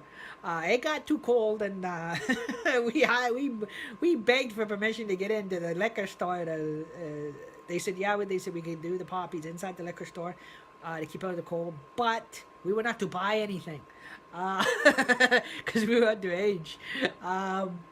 So again, we behaved ourselves. We didn't touch a drop of alcohol. I only touched a touch of alcohol when I enjoyed myself too when I first joined the Legion. Man, that was a party for me. Actually, when I first became 19, the first thing I did on the Poppy campaign afterwards, I said, you know what? Before, when I helped you guys out with as a cadet, standing out with the Poppy campaign, before I became a Legion member, I said, I get myself a beer. Now at the time I was 19. I said, I'm buying a beer, and that kind of thing. And that was kind of funny. So again, like I said, that was I remember that was quite comical. It's good. In my cadet days, we were all the cadets are usually under the age of 19, even and that kind of stuff as well. So like I said, and that kind of, and they always did, and that kind of they so Peterborough does the same thing all the Legions do, is they have the big veteran after they have a luncheon after the Poppy campaign, and also after Remembrance Day service they have a big luncheon at the Legion. Lady Auxiliary sells lunch and that kind of stuff, and then they got the bar open and entertainment going. But again, like I said, there is, those are, like I said, I used to, when I was a member of the Ranch 52, I used to carry colors and everything else like that. I was under the Sergeant at Arms of Zone, which is Zone Commander Sergeant at Arms. Now, oh my God, those two clowns in a Alice in Wonderland tea party. Plumpton and DeMille. Oh man, what a bunch of two fruitcakes. They again, you should see them try to run a color guard. I'm telling you, it falls apart. It's comical compared. I've seen it like other Legions. It was funny. But those two, those two circus clowns, you put them together, I tell you, if you guys ever seen Huckle, Jekyll, and Clyde, those old series, like these two guys are clown and fruityish. It is. And that's what I said. And these are one of the two guys that have to transfer my file from Peterborough to Wyerton. That have to do it by briefcase. So I wonder which one's gonna they'll probably be both fighting over who's gonna do it. I know those two, and I know one of those are probably. One's gonna transfer it, and the other one's gonna be tagged right behind like a puppy dog. So I mean, those two are those two they used to tease us in Branch 52 because they used to say we were a bunch of clowns. They never took us seriously. We were serious, but every time those two tried to be serious. I mean, they they do more fooling around than anything. They used to know how to get you going, especially me because I was the shortest one on the color guard. They used to pick on me all the time. Me and another guy.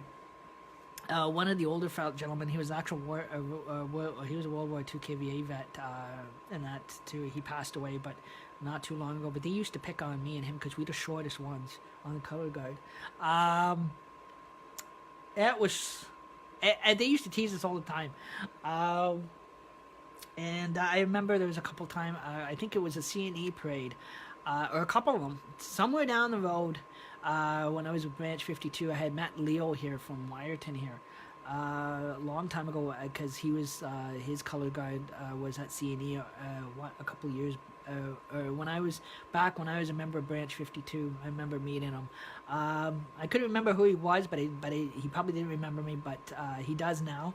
I had met him, what was it, a couple of years back on the CNE parade. Warriors Day parade and that kind of thing. Oh, all the other legions knew about Peterborough Branch 52 when we showed up. I tell you, we were a crazy bunch.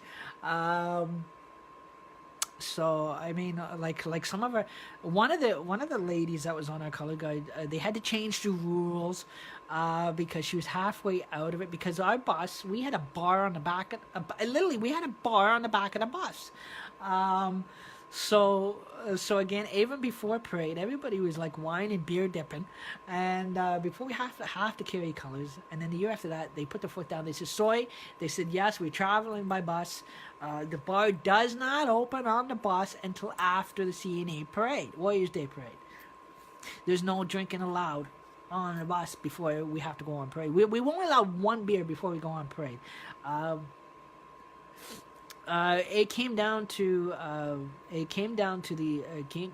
two guardsmen because everybody else was too drunk by the time we got off the bus because they were all drinking and that kind of thing on the way down and on the way back because the bus lines used to allow it as long as it was at the back of the bus, but it had to be at the back of the bus, and if you were drinking, you had to be away from the driver. You had to be at the back of the bus.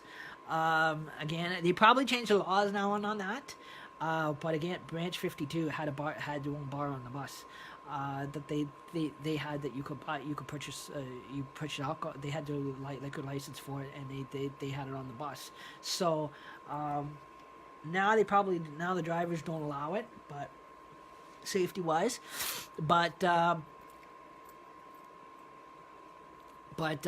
yeah, when I was a member of the Branch 52 Peterborough, that was when it was still a private club. It wasn't open to the public yet.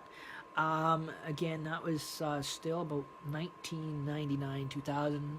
It was still a locked, isolated door, meaning it was still a locked bar door, and it was only for members.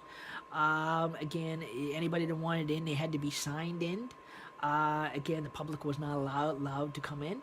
That means even some of the dances or karaoke was only for the veterans. It was only for the members. And then after that, it changed about, I guess they said about 2003, 2004, they passed a legislation that they started to open the doors to the general public. Some people feel that it was a big mistake. But again, if they hadn't have done that, the Legion would never survive. Because a lot of them, because Coburg refused to open to the public and they closed. Some of the legions like, I think around Fraserville and Coburg, I had folded under for a bit because the fact that the veterans couldn't keep it going as a private group and as a private club anymore. So again, they had to rely on opening it. They had to let the doors. They had to let the public in, because that's what kind. Hey, excuse me, Trey, you keep your bum down. You're moving my camera. Thank you. Now I have to get that centered. So again, that's when they ended up opening their doors to the public, and they started running their functions for the public, like karaoke and all that. And then I think slowly, bit by bit, everywhere did that. Now the Orangemen and the Orange Lodge and the Freemasons, yes, they do have a bar, but it is for the Masonic guys only, for the Orangemen and the Masonic guys only. It is not open to the public. It is only for the direct Masonic order itself.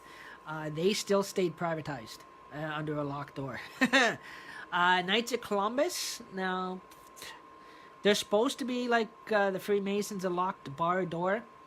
But the only time that they're open to the public is if it is like a wedding function that they're catering, the bartenders are catering for. Other than that, it is, again, they're like Freemasons. They are a locked door. It is a locked, secured Knights of Columbus Masonic bar. That means it's only for their own men, for their own order. So again, they've kept to privatization of their club and their members, to their knights. So to enjoy their bar and their entertainment is only for the knights. Of the Knights of Columbus. Same with the Freemasons. If they have a licensed bar, it is, unless you're related to somebody that is in the order, a men's order or women's order, that's the only way you can go in. Again, you'd have to be signed in, and they're responsible for you. If you get out of hand, that means when they leave, you have to leave. You, as a member, you can go back on your own, but again, they once you leave, they have to leave with you. Is the way the rules and regulations always has been with the Freemasons. At one time, the Legion was like that. Now they've lightened. They've changed their ways a lot, because again, they rely on the public now to keep them going with the bar now, which is kind of good in one sense. But some legions feel, and that the odd veterans that might be still around feel that it is it should have changed, but there again, financial reasons that they may have, they did change. So that way they can keep the place running and that kind of thing, so they don't experience a fold out. It can happen very easily, in a lot of places. That's why the Orange Lodge kind of went under. More so is because they were not willing to open when they have their bar nights and that, or their square dance events. They were not willing to open to the public. Again, they were keeping it segregated to their own Masonic men, which they did have the right to. But again, they lost the support of the public support and that kind of thing, and they would have done better and stronger today if they had it done what the Legion did. What the Legion did was open their doors to the public for their events or functions, when they have like a entertainment live band night, or if they have a bar night, or even if they threw in a karaoke night or whatever. They would have done stronger and a lot well, and they probably would have been able to promote membership, a big time membership. They would have been able to grow again, and that kind of stuff as well. So again, there's a lot of opportunities they regret turning down, and that. So like I said, there's a little bit of my history, anyways, so people can get to know me.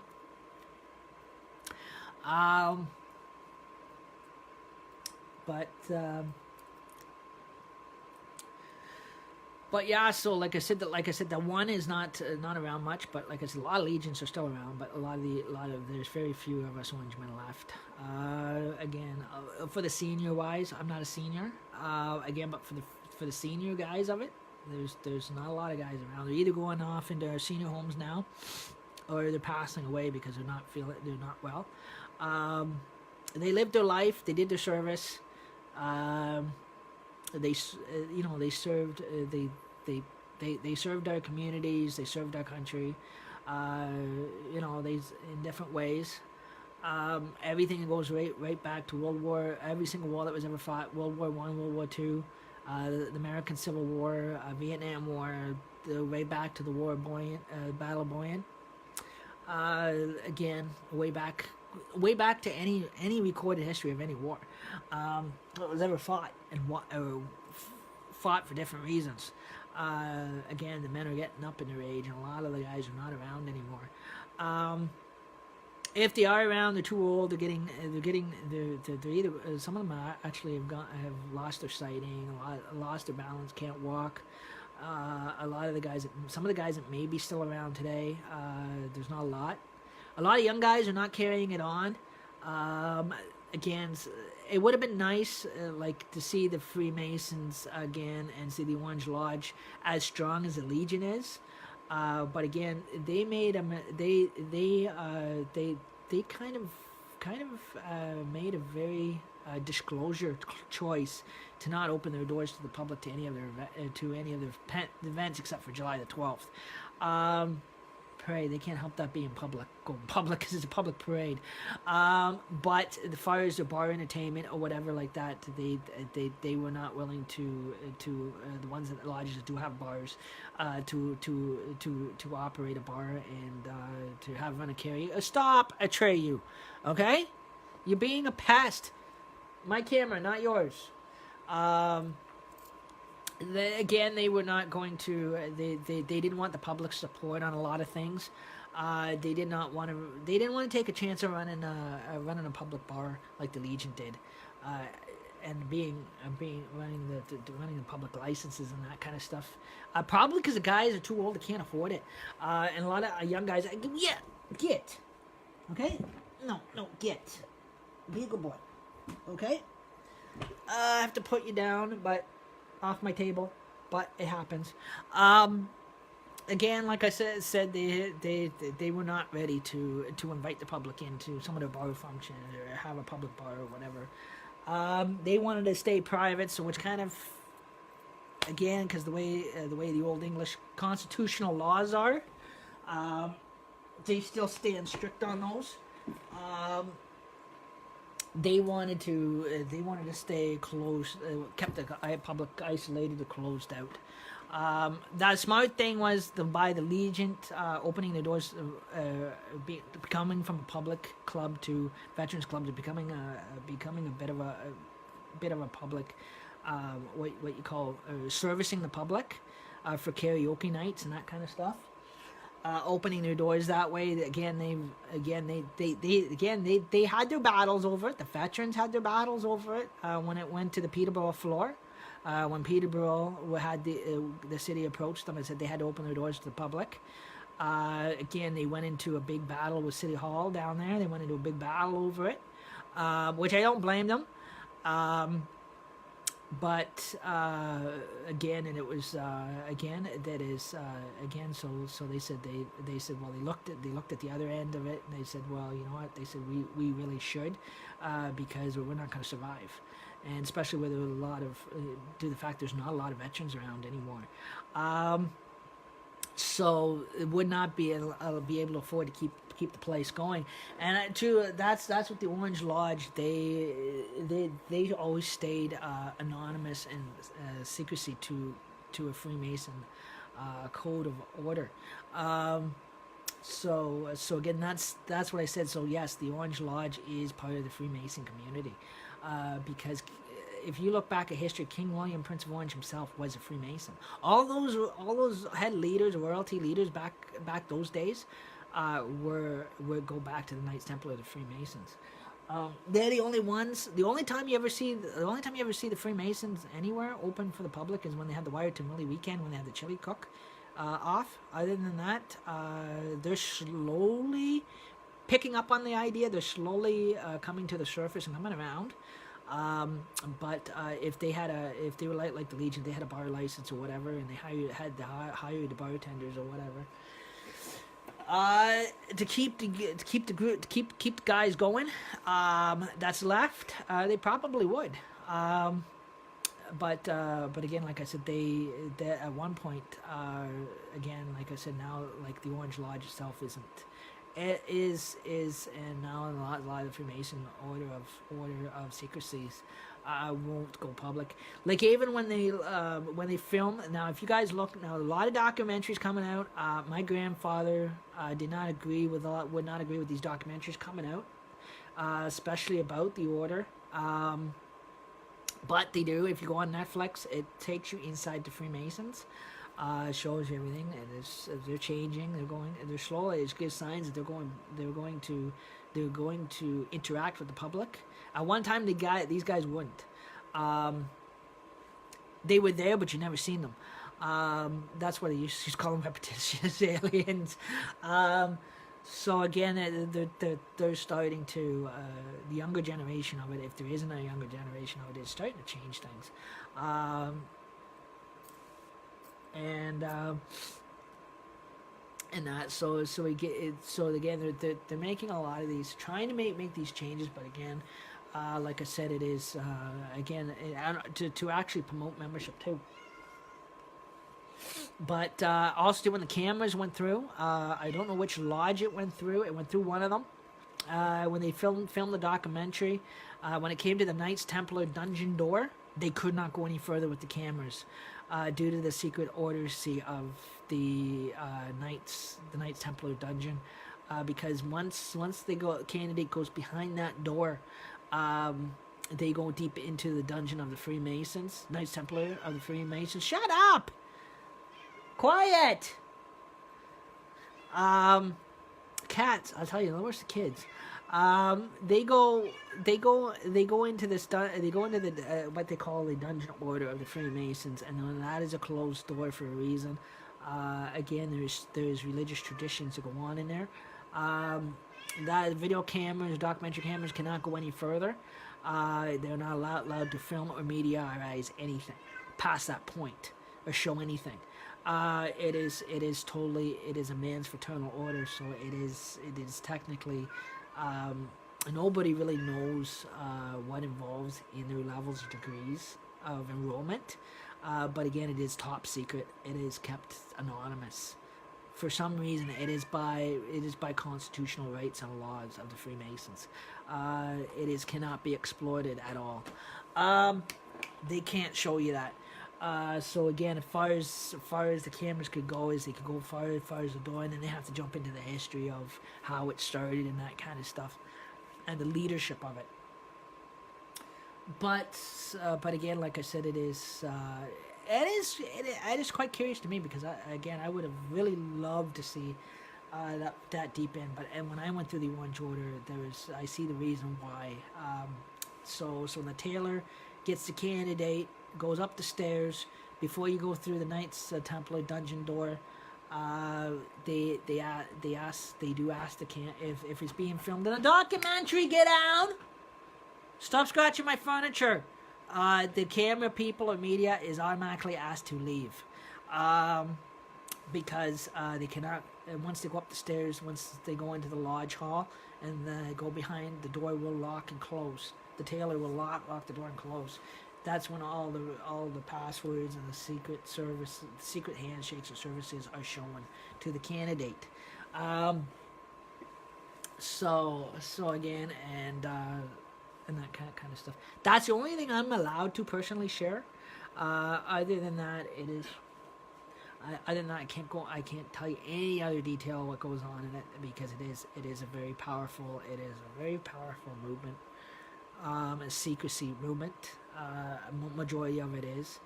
It is kept anonymous. Everything. I know my grandfather was ahead of it for years. But again, like I said, it is quite interesting. But again, if you guys watch the documentary, guys, you will not see what goes on past the door. And the camera is actually, they'll even tell you in the video, is cut off. and the video camera guy is excused from the building. Um, so again, it is when they go into a full meeting. Um,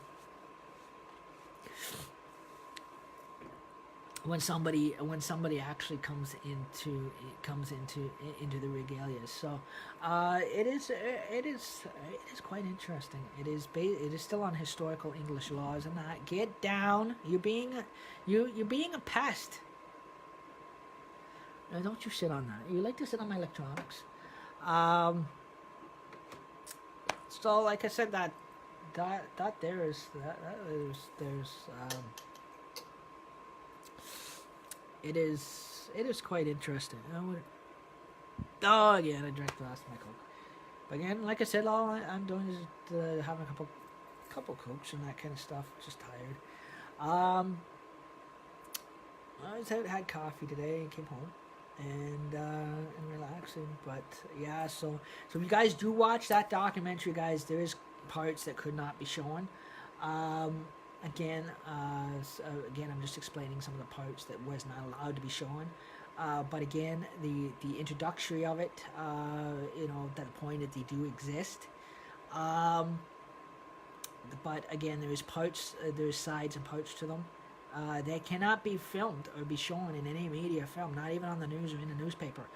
Still today, they won't allow it. So they do allow the odd group photos as a group, considering it's a closed lodge meeting. It has to be a closed lodge meeting. They are not allowed to take pictures during the meetings.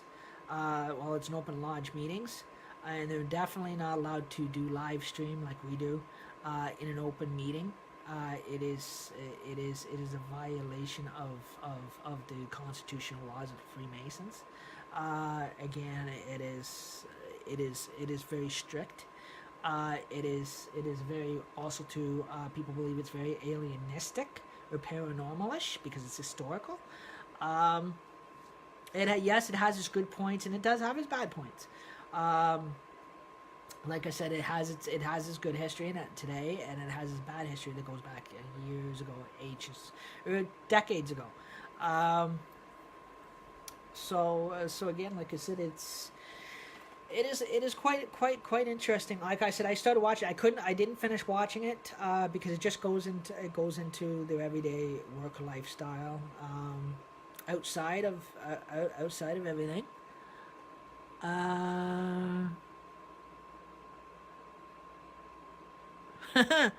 Yeah. They do still have their pictures, but those they do. I have a group picture from when I was in the Orange Order of a group, but it was a closed lodge that I have in a frame, and I did put on my Facebook. But that's about as far as you're allowed to go to. But again, you can't take pictures of the people going through the levels and that kind of stuff, or what goes on in the levels, or what goes actually in an open meeting. Again, it's very strict on all that. Again, like I said, again, it is weird because like I said, it goes back 100 years. Ancient laws. It is the Queen's laws, so even in this decade, still today, it is still kept. It is still both those fraternal loyalist orders are still kept to a secrecy. So again, like I said, it is again. There's things, even the video or documentary was not allowed to show or air. So again, it is they only could show certain clips of the building. They can show clips if it's a closed lodge. You're allowed to show you inside the lodge, but if it's an open session, they're not allowed to show you an open lodge meeting session, because in the order it's illegal. It is like, if you ever see the movie The Skulls.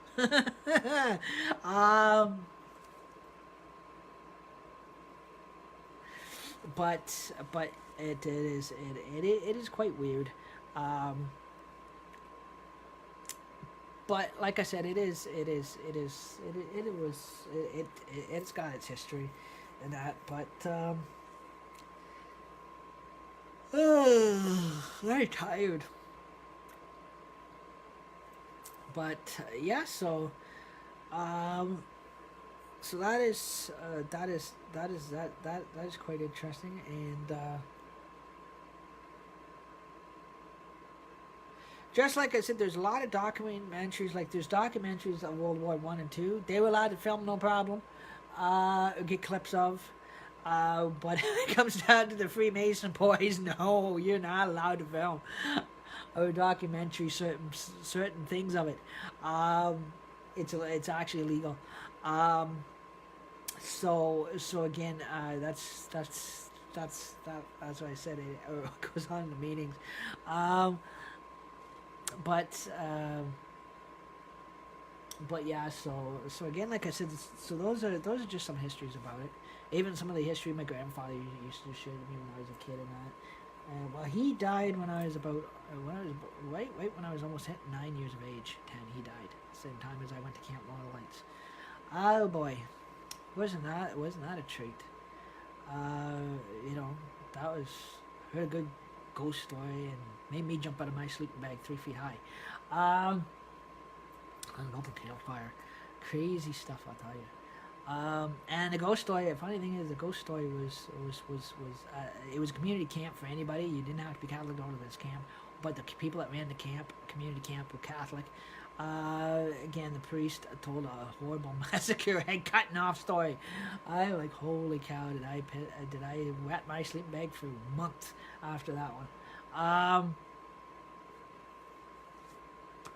That was just so crazy. But yeah, so uh, you're talking Chinese or Spanish? I don't understand what you're trying to say. GETHRO. In that.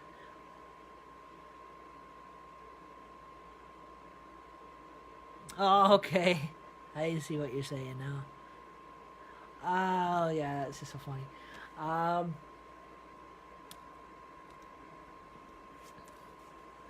But yeah, so so again, like I said, I had wonderful growing up. I had like everything. I was involved in a lot. Even goes way back to Boy Scouts, and that kind of stuff as well.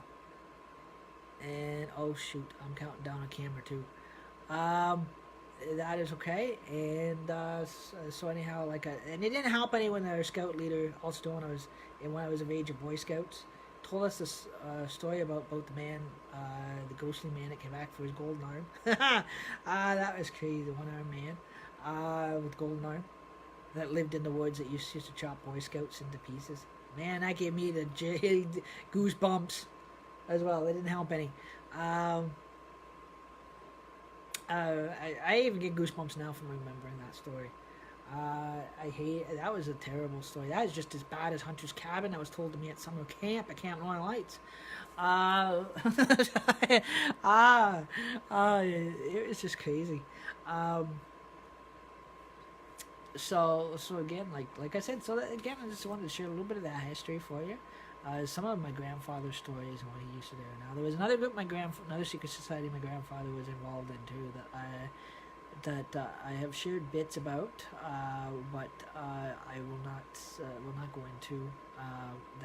That is also that is actually also Freemason connection that operates down through decades, which is a fraternal Nazi organization, which controls 9/10 of today, even today. If you want to call it white pride, you probably gonna know what I'm talking about. Things they did to people of skin of a different color, that operates down in the United States. It's been operating in the States for decades. Southern United States, it controls 9/10 of Georgia and Texas, and that kind of thing. It is a really religious order. Um, it is one of the highest levels of the Freemasons, which is the Freemasons have done away with in Canada, but have not done in the United States. Um, so there's a little bit of history for you on that one. Um, so, oh, there goes camera there. I wasn't done. I guess I'm done now. So anyhow, I just kind of shared a little bit. I kind of shared a little bit of history with you there, and so anyhow, I hope everybody has a great night. Bit of sense of humor there for you guys, and kind of sharing a little bit about me that you kind of get to know a bit, and that. So again, like I said, it's like I said, there's over growing up. Like I said, I've my family's got a lot of background heritage. It goes way back. Um, so I don't think I probably become. I don't think anytime soon this week I'm gonna get back and watch Indiana Jones or Oh Brother Where Art Thou, and that kind of stuff. But that is okay. And so I hope everybody has a great day, and thank you for tuning in. And have a great night, guys. Bye.